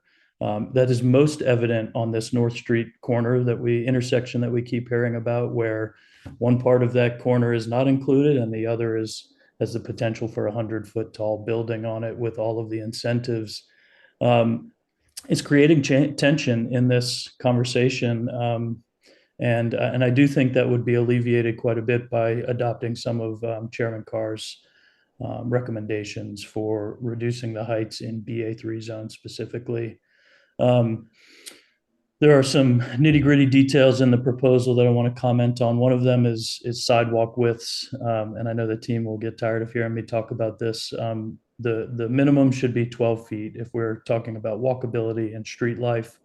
And right now, the language in the zoning that's proposed provides too easy of an out. It sets too low of a bar for a developer to say, oh, I don't have the capacity to do what I want to do. I'm just going to make it 8 feet. We need to set a higher bar than that. I think it should be a CDB waiver only that would allow someone to reduce sidewalks less than 12 feet in this area. Similarly, BA3 needs to be a 20% open space minimum. Right now it's at 10. 90% lot coverage on those large parcels looks like a lot of building, a huge amount of building, and not the right proportion of open space to building. So that needs to be reconsidered. And lastly, and related to one of my first comments, we're looking at this right now without any context of the institutional zone at Tufts. And this is another point of tension that you're hearing in these discussions and in these comments. The things that have gone wrong with our zoning in the past related to developments by the university. So I heard in the meeting on Monday that we're not even going to look at that again now until September, and that's different than what I heard in the last Planning and Permitting Committee meeting, which was that it would be developed in parallel, and I really think we need to be doing that, even if it's not finalized. We need to know what's happening between these chunks of zoning that we are looking at in this process, so that we have the full context of the corridor. But I think this is going in the right direction. It needs some more work. There were a lot of great comments by the board tonight and thoughtful comments. And I appreciate all that you're doing, and look forward to the next hearing. Thanks. Thank you, Jeremy. Appreciate it. It's always a pleasure to have you on many, many meetings. So thank you. Anyone else in the room? I think we've gone through everyone, so we'll go back to online to, I guess, Elizabeth Bale. Hi there, Name and everyone. address for the record, please. Elizabeth Bale, 34 Emery Street, Medford. I was in the hospital this morning, so not to be one-upping anybody, but I hope that shows how much I care about this issue. I'm not going to take time to make the substantive comments for the most part, because I have some logistical questions that I think everybody should hear the answers to, which is I'm getting confused with all the different meetings and how to submit comments properly to them. Planning and permitting, the CDB, the city council, public information meetings, etc. And so if someone there could just list or post or something how to properly respond in comments, I think that would help a lot of people and you would get more broad feedback, hopefully. along those lines, the June 11th, I'm noticing that's a Thursday. I'm wondering what kind of meeting that's going to be, and where. So along with the other comment, I would love that. I want to thank you. I guess this was from Zach Bears to request the verbal summary after we went through the map portion. As somebody who's map challenged and also is doing this over Zoom on a laptop, I couldn't really follow the maps, and having that summary was super helpful. So if that could become a sort of normal part of these presentations, I would really, really appreciate it. It helped me a lot. And my last comment, which is the only part of my substantive comments that I want to get into, is much as I appreciate Laurel, and we were on that Green Line fight together for 12 years, and it's because of people like Laurel that we have the Green Line, this great community resource, even though there were lots of problems with getting it done, including the loss of the trees. I have to just vehemently, loudly, and just emphatically disagree that we're going to let those Tufts abominable dorms of 10 stories set a precedent. No. They did it, they got it done, they squeezed it in, they disregarded everything that the community wanted, and it's not, don't let it set a precedent, please. Thank you. Thank you. Can you just really quickly on the question about submitting your comments? This meeting is a good meeting to submit comments. Next Thursday, June 11th, is a continued public hearing, and you can also submit public comments directly to both the City Council, the Community Development Board, and the planning staff team at medfordma.org/zoning, or by emailing ccmembers@medford-ma.gov or ocd@medford-ma.gov. Both of those email addresses, and I believe the public comment form that you guys created are available on the zoning page on the website as well. Thank you. Just posted. And the planning office is saying that they do prefer the form to be used if at all possible. And if we could see the responses, it sounded like CD board maybe saw form responses, but I don't know if the council saw them.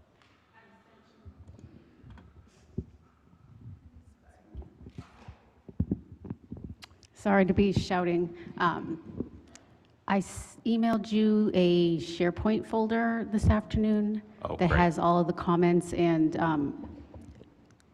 I'm trying to think of the best way to, so that's a live comment folder that will continuously update, and I don't know if the best, I emailed it to you and to Matt, and then it was probably too late in the day to, but I wasn't sure what was the best way to share that out to the rest of the council. If you email it to ccmembers@medford-ma.gov, that'll go to every councilor and or CC the acting clerk. Because I don't think I can directly forward it to everybody.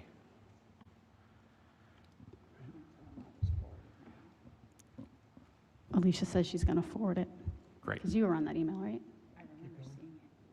Yeah. Robert Carney, could you unmute yourself and name and address for the record, please? Sure. Robert Carney, 50 Hicks Ave, Unit 6. I do live slightly outside of the corridor, but I do frequent the corridor a couple times per week. And just want to talk on a few points related to zoning proposals here. The first point relates to gas stations and service stations.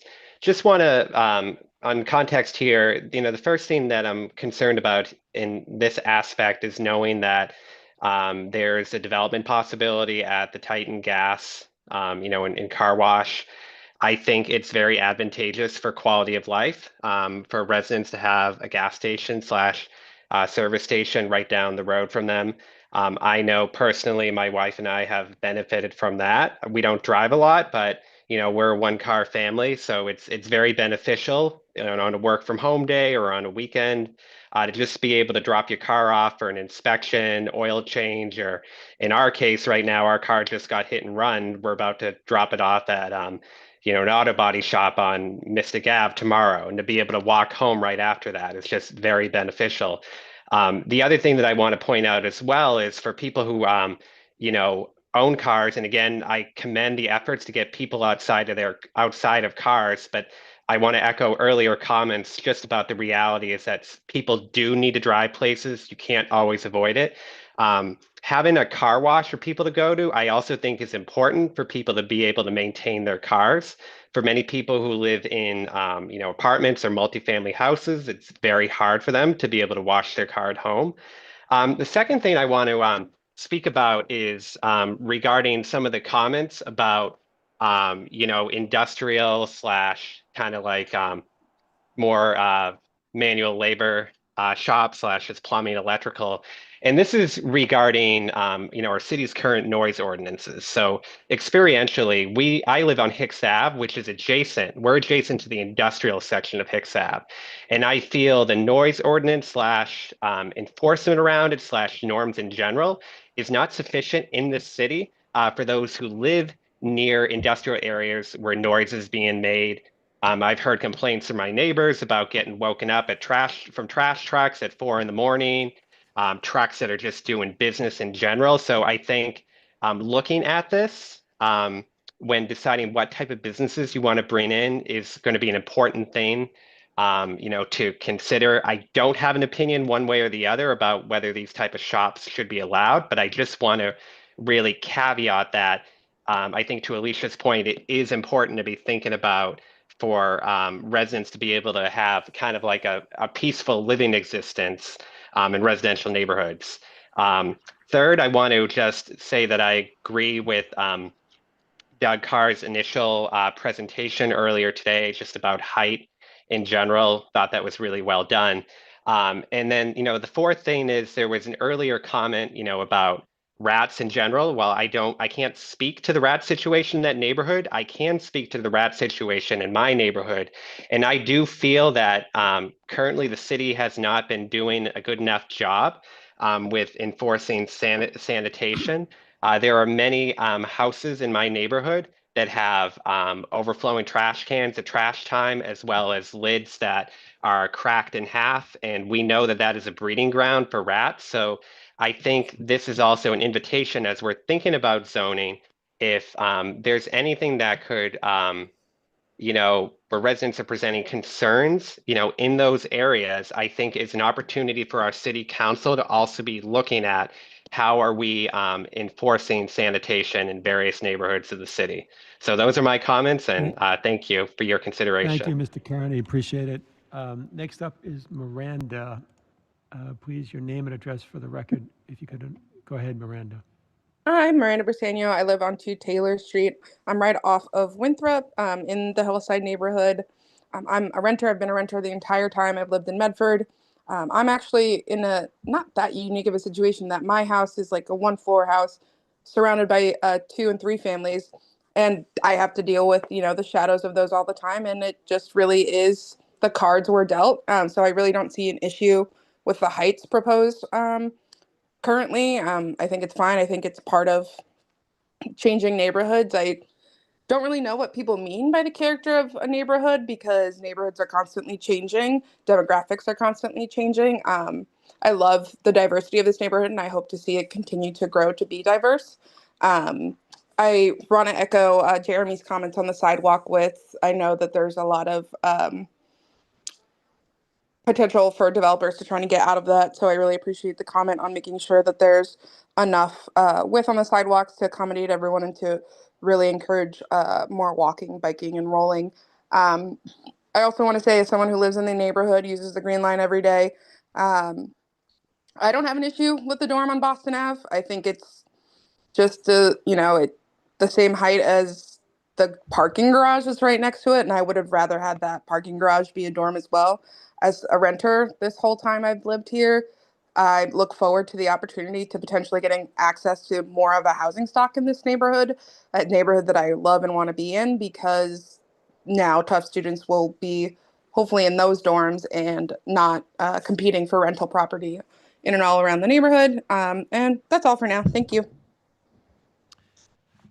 Thank you very much, Miranda. Appreciate it. We're going to go next to Zachary Shertalk. Zachary, could you unmute yourself and name and address for the record, please? Yep. Zachary Chertok, 5 on Street. And while I'm not a resident of the neighborhood here, Boston Avenue is my primary commute route to and from my office that is in the suburbs, out beyond I-95. There are a couple of things that I wanted to bring to attention. That there were comments about grass and tree cover that some of the other residents in the neighborhood brought up. And the comprehensive plan does actually call for an increase in the canopy. We've had these studied for the city. When you're erecting tall structures that are casting shadows over a particularly narrow roadway, where including Boston Ave, that has also been found through the comprehensive Boston Avenue planning study. We'll look at the preliminary data that's being done in partnership with Tufts, and we'll continue to run through this year. Feedback that's already come back has already highlighted the lack of tree canopy, the narrowing and deteriorating sidewalks, and per AASHTO and MBTC regulations for road design width and standards, the way the buildings and lots are currently designated along that road, there's not a lot of room to play with the width there to be able to overcome that. And if you're going to build buildings that are 6 and 8 stories, casting shadows over the roadway, you're not going to be really doing much to support a vibrant and replaced tree canopy along that road. This actually came up in the discussion regarding the Tufts storm back during the last session of the CD board. At the same time, when you're discussing taller buildings on the railroad track side, leaning into the conversation, the comments from one of the members of the CD board about reconciling allowed businesses with the with city's regulations. I believe it was in relation to the marijuana shop use case. We also should be making sure that we're passing zoning for buildings that are actually feasible on these sites. Since the trench for the MBTA was widened to accommodate the Green Line coming into one of the southern nodes in 1 and 2 of the Boston Ave split zones, we also should be making sure that we're examining the required setbacks from that train trench for allowable construction. And that is not a site plan issue. That is actually a zoning issue for height maximums, because you don't want to be advertising buildings as allowed on those sites that actually feasibly can't be built. There will be blasting and digging restrictions to put foundations deep enough in there to support those buildings. The last consideration also is in relation to fire and public safety, that when you're turning a narrow street into a construction zone, which this will do because developers will move in, particularly on the commercial properties, you have to make sure that for any road closures that the surrounding infrastructure can handle it. We've heard from many neighbors tonight about road overflow on existing traffic flows, the backups on Boston Ave, key nodal points that happen to be particularly narrow. And if we're over densifying and supporting the construction of taller buildings that will require more advanced construction techniques, we've got to be really sensitive to what actually can be accommodated there. In addition, on the dorm side, you've also have to consider the feasibility of the fire safety requirements within the building code for that area. I agree. I understand that private dorms can serve as a tax revenue generation opportunity for Tufts overflow, where they wouldn't pay that to us if it was a public building. But there's also restrictions around if Tufts is going to be the primary beneficiary of a publicly legislated opportunity, even for a private dormitory, that their institutional zoning plan has to be complete before we consider that.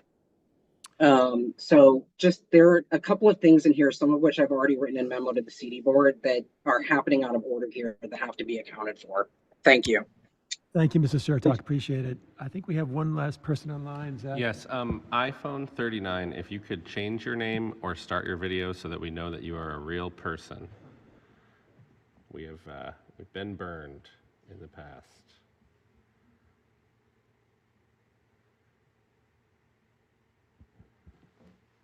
iPhone 39. Oh, their hand went down. Okay. All right. I think with that. Oh, we've got one person. Nope, we've got one person. Oh, iPhone 39 now has started their video. So I'm going to, I see that they are a human being. I will unmute them. You have 3 minutes. Hi, thanks. Sorry about that. I'm having some tech difficulty, so I'm actually going to reclose my video. Um, I'll just go ahead. My name is Meryl Perlson. I live at 97B Boston Avenue. I've been here 25 years. First of all, thanks for the time tonight.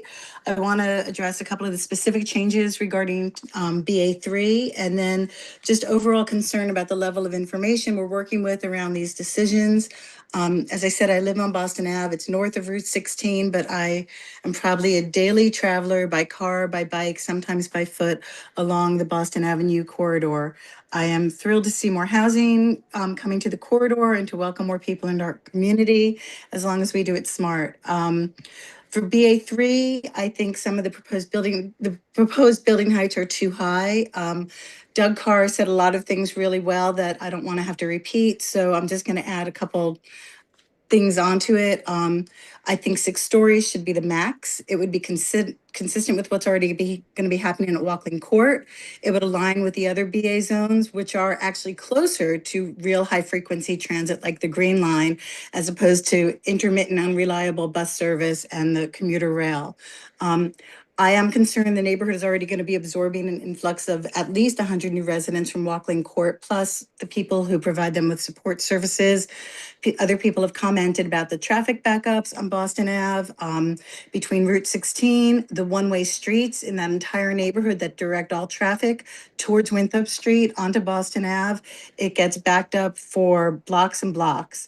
I also want to agree with the folks who talked about having 90% lot coverage being too much, that we need way more green space and the mandatory 12 feet sidewalks. More broadly, and I've said this at a meeting last year, I just feel like we don't have enough information to be making these really critical zoning decisions. We keep talking about geometry, the height of buildings, but not about human impact. We're not talking very much about traffic. We're not talking about sewer usage. We're not talking about capacity of emergency services to reach a 100-foot building. We're not talking about how much more the area can absorb. I've been told at another meeting that it's just too difficult to estimate these things, but I know that peer communities like Cambridge and Newton didn't guess when they did zoning. They had the data. Somerville, Worcester, they used build-out analyses, infrastructure capacity studies, traffic impact assessments during major rezoning. If they can do mathematically sound assessments of impacts about their schools, their intersections, their SOARs, I don't understand why we aren't. On the planning department website, it says that citywide traffic studies are just, quote, snapshots, unquote, and that we can rely on assessing individual site plans later. To me, I find this like kind of legally contradictory. If we are expanding our by right zoning now, and I think somebody had commented on this earlier, the council and the community board effectively legally forfeit their power to really stop or mitigate projects when our infrastructure hits a breaking point. So by deflecting this infrastructure accountability to future isolated project reviews, by passing these changes now, it just seems like a failure of thoughtful planning. Like the state forced Medford to use data-driven compliance models for Wellington Station. Why isn't this council demanding the same mathematical rigor for these zoning changes? I also want to question the math about the tax revenue is needed to make the infrastructure improvements that we need to have in the city.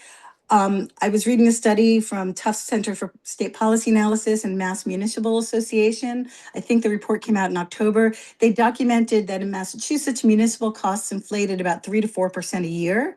But we know that Prop 2.5 caps revenue increases, tax revenue increases to 2.5. So the cost of serving new residents is going to outpace any municipal tax growth annually. And you can just look at Natick to see that fiscal reality. They had lots of dense development and it still resulted in a structural crisis, forcing a big, I think it was like $7 million tax override. And you're also talking about things, yeah. Sorry, I appreciate the comments. I know it's late. We're coming up on a 4-hour meeting, but thank you for the comments. Appreciate it. We have one more person, Sophie are online, could you please unmute yourself and your name and address for the record, please? You can provide your neighborhood as well. Thank you. It's Sophie Ricks. I live on Cotting Street and I'm in the Hillside neighborhood. I wasn't planning to say anything, but I do just want to also agree with Jeremy's point about the 12-foot wide sidewalk. I appreciated that. And about more green space generally. I don't have a concern around 6 to 8 stories personally. That corner, North Street in Boston right now, it is a meadow of invasive plants that like literally anything feels better than that right now. It's black swallowwort. It's, I think I saw some knotweed in there. There's a lot of other stuff. I am looking forward to any kind of commercial development that doesn't end up being a vape shop. Yeah, I don't need to say more. I know you guys have been here for a long time, but I appreciated those additional comments from Jeremy too. Thanks. I got to recognize him, and first we need to close public comment. Yes. So public comment for tonight is closed. We'll be continuing this public hearing to June 11th. If you'd like to comment on June 11th, you may do so, and you may also submit public comment through the portal that the Planning, Development, Sustainability Department has created, or by emailing it both to the City Council and the Community Development Board. And before I recognize Councilor Lemming, Chair Carr and I did discuss going through the as quickly as possible and not necessarily to debate them further, but the suggested list of potential changes to provide direction to the planning staff and zoning consultant. My plan was to go through my list and essentially say that the person who offered it was offering a motion and see if there was a second on that motion, or in this case, I guess, Chair Carr, you would do it for the Community Development Board items, I would do it for the items for the city councilors, and then if there was a second, we could take a vote on whether or not we wanted to include that in the direction to the planning staff and zoning consultant. Let's do that. But I will now recognize Councilor Lemming. Thank you. I have an alternative proposal to that because it is slightly late. It is a bit late, and I think that with the recommendations this from the Community Development Board, this is many city councilors' first time hearing them. So I would like to suggest the alternative of first continuing the public hearing to June 11th, then having the council president email the list of recommendations and which members of the CDB recommended them, and then follow that up by having councilors individually submit their feedback both to PDS, INIS, and the members of the CDB by next Monday.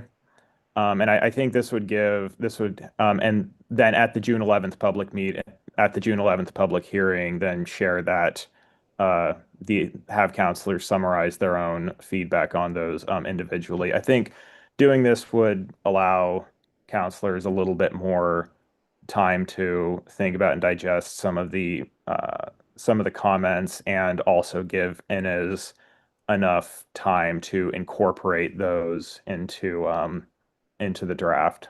But I would be interested to hear folks' thoughts on that path forward. I'll go to members of the council first. It sounds like we kind of have two thoughts on how to proceed. Do we want to go through the list tonight, or do we want to give folks time, counselors time for written feedback, and then send something back in writing by Monday?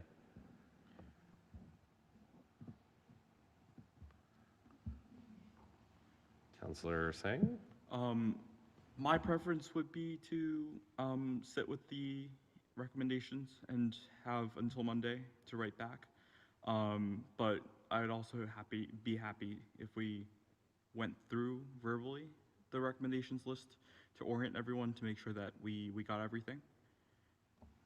Okay. Yeah, I we'll go to Counselor Mullane and then Counselor Callahan. Yeah, I do think there was a lot of great comments and a lot of great feedback that came through tonight, and it's kind of hard to, be able to, off the cuff, be able to know what's the best next step. So it would be nice to be able to digest it. But I do also agree, I almost feel like all of us need kind of a repeat of what it was that, all the different pieces that were brought up tonight, just to kind of reframe and understand moving forward. But it would be helpful to be able to take a little bit more time to look through. That was the first time I'd seen, Chair Carr's presentation, so it's hard to, off the top, be able to know exactly what to say or feedback on until I can actually really look at it in comparison. Yeah, I mean, I created it this afternoon, so you didn't really have time No, to yeah, look at no, it. and truly not a judgment at all, at all. I want to be thoughtful in it, and I just feel like I'd be a little bit rushed, that's all. Through the chair? Yes, Chair Carr. Just, I think it would be good for us to go through the list to get a sense, is there consensus? I actually don't think we need to vote on it. I'm just looking, is there a consensus that this is a generally a good idea? Because I think we need to give Ines time to start working on it, even though there might be still some comments coming in by Monday, if that's what the will of the council is. I don't disagree with that at all, but we're going to have our own meeting soon, and we want to start to see changes, because it will take time to make these changes, and then there's only a certain number of meetings. I don't want to rush it either. I am the proponent, as I know I speak for most of the people on the city board. We don't want this rushed. We want it right. So maybe we can kind of do a little bit of both. We can get a consensus, but then we still have the time to get the comments so you guys can think about it. A lot of us walked the corridor in the last week. I mean, I would certainly recommend that for everyone, just to take a fresh look now that you have the maps and you can see what we're talking about. You can see where this is heading. I think it's a great idea. Someone suggested, yes. And so anyway, that's my thoughts. Go ahead. Anything else, Counselor Mullane? Counselor Callahan.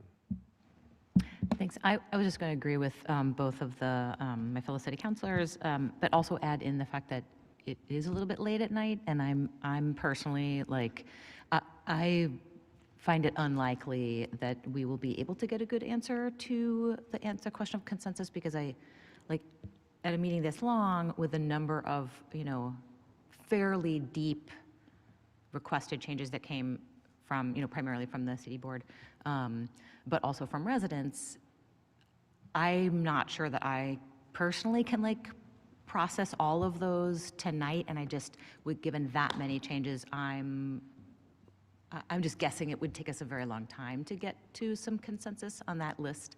And I would just love to have a little bit of time, given also the lateness of the hour, the difficulty that, I would have to feel mentally up to the challenge of making these kinds of multiple decisions in a row without having more time.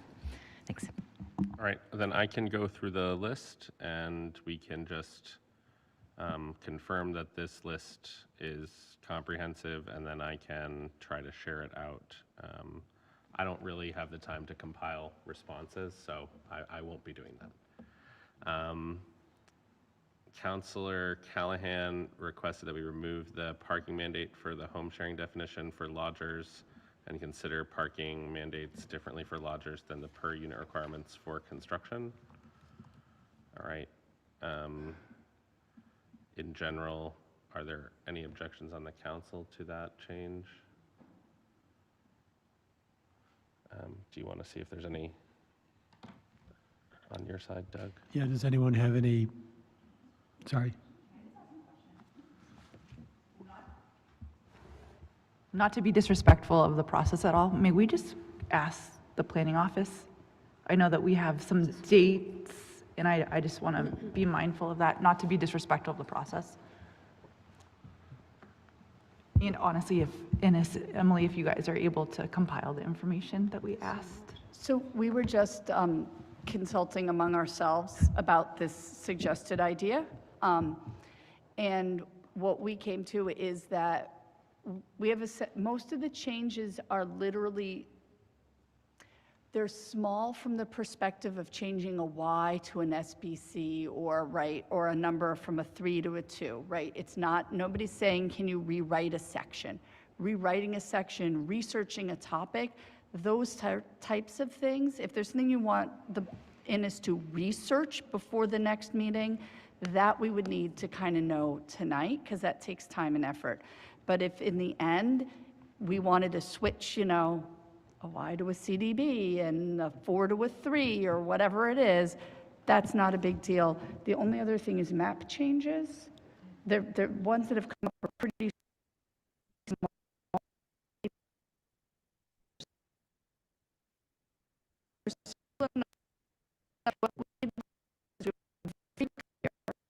No members of these bodies should email each other about their opinions. That would be like deliberating outside the public view. That would be an open meeting law violation. If you all want to each individually email myself and Danielle, by Monday, we would then just compile that answers and we could reflect back the compiled list. It's not a deliberation, it's just for the record, for the meeting. You can attach it to the meeting minutes if you want to or not, I don't care. And we could send it to the Innis Associates on Monday. The goal would be to just, you know, if you know how you feel, send it to us sooner.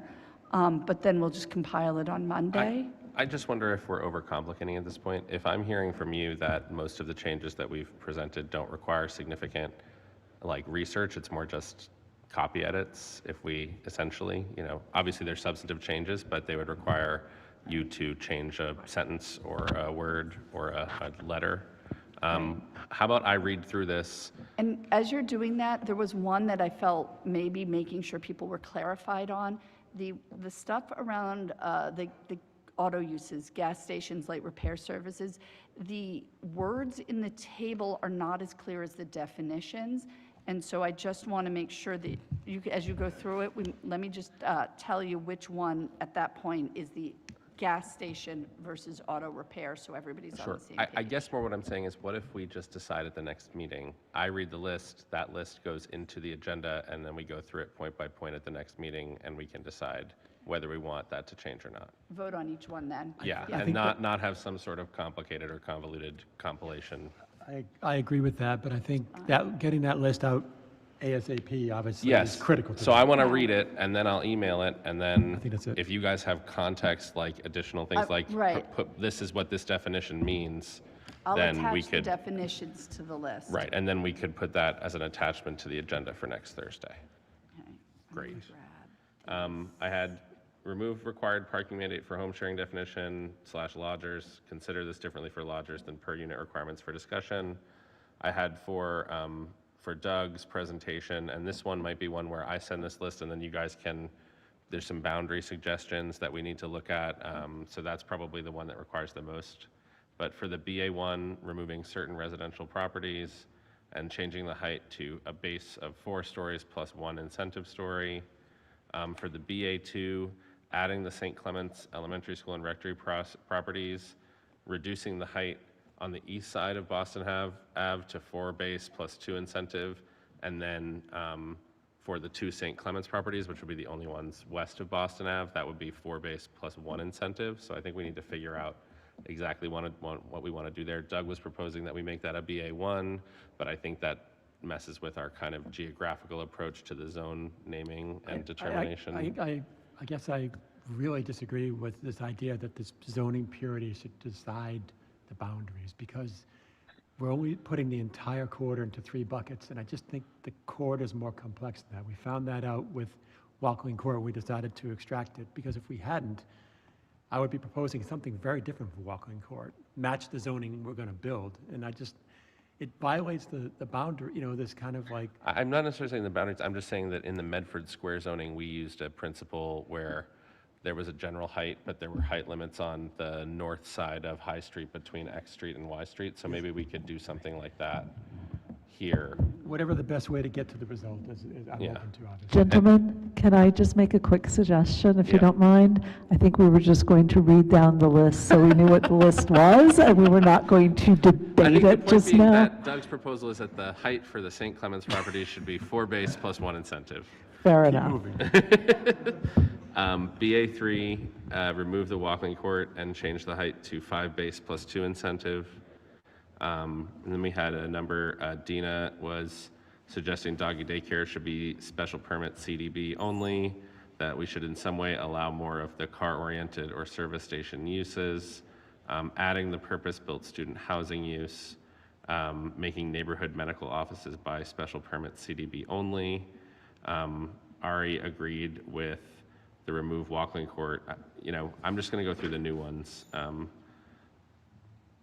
Ari was in some way supportive of some of those previous amendments and in opposition to others. Sean recommended also the purpose-built student housing use, but specifically with a minimum number of beds and annual licensing. Sean also recommended not allowing the single-family, two-family, and three-family dwelling uses in BA1 if the residential properties were removed from BA1. There was something about the marijuana uses by special permit ZBA that I had a question about. Maybe we could follow up on that, Sean. Just where is it is it conflicting with the Chapter 14, Article 9, or somewhere in current Chapter 94 special regulations? In the marijuana ordinance itself, it's limited to C2 and industrial. The non-zoning ordinance? Exactly. All right, so we need to look at Chapter 14, Article 9. Okay. And then I think John had something about the high-frequency transit definition, wanting that updated. Yes. Okay. It seems like I just read a long list, but did someone over there have a? No, Sean's all set. All right. My only concern is, again, I want to make sure Emily has enough time to do this, because the student-built housing is going to be its own definition. It's going to be more than just changing a letter. That's its own definition. It's maybe a page of regulations. So that's going to be something that, and it might not be done by next meeting. But I just want to give her as much time to get going on stuff like that she needs. I think we were just talking about the fact that we would attempt to have a definition available for discussion in case you wanted to. We know you're going to want to debate it because some people were in favor, some people may in this part be against, certainly some members of the public were on either side, so we'll just see if we can prepare a definition to at least have something to discuss. Would it be, to Sean's point, of any of the things that I listed, including that, you know, especially, is there one that would be helpful for us to provide more clear direction on tonight? Like, would that one be helpful if we said, please, we would like to move forward with this, please prepare it? Given, I think, from my perspective, what I heard people comment on the private dorm, I don't think you want to make a decision on that tonight. I think with respect, I think it deserves some thinking time of all of us as to how best to address and take into account all of those comments. Yeah, so I think we'd that like to, or any other. If there's yeah, anything. exactly. And so where I was going with that, I think with that one, we need to have some information available for you for when you have those discussions. I think to Director Hunt's point, many of these other things are policy decisions by you all. Yes, special permit by CD board, no. But for us, those are simple changes once you've made them. So I think we have sufficient direction at this point to prepare information to provide to you during your discussions. Great. So if I send that list over to you guys can distribute that out to the members of, you know, take some time on it, give us some context on each of the items, and we can come back next Thursday and we can go through them with a little more context and make some policy decisions. Great. All right. In that case, I think we only need one motion at this moment, which is to continue the public hearing to Thursday, June 11th, and adjourn. The motion of Councilor Callahan, seconded by Councilor Lemming.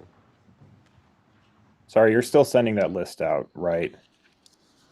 Yes, that list will go out, yeah. I'll send it to Alicia and Emily and Danielle and Paula right now. Motion. On that motion, so you don't need. You do your motion. We do ours, all right. Danielle, could you please call the roll? Counselor Callahan. Counselor Lemming. Yes. Counselor Mullane. Counselor Scarpelli. Counselor Sang. Vice President Lazaro. President Bears. Yes, 5 in the affirmative, 2 absent. Chair Carr. Yes, same motion to continue the public hearing to June 11th. I will entertain a motion. Second. Second. All right, roll call. John Anderson. Yes. Sean Began. Yes. Paige Boldini. Yes. Dina Colgero. Ari Goffman Fishman. Yes. Thank you, Ari. And Doug Carr, yes. The motion passes 6-0. Motion to adjourn on this side? Yep, so moved. Mr. Anderson. Yes. Sean Began. Yes. This is going to be a tough call, huh? Paige Boldini. Yes. Dina Colgero. Yes. Ari Goffman Fishman. Yes. And myself, Doug Carr, yes. The motion passes. Councilor. Great. The motion of both bodies passes and the meeting is adjourned. Thank you.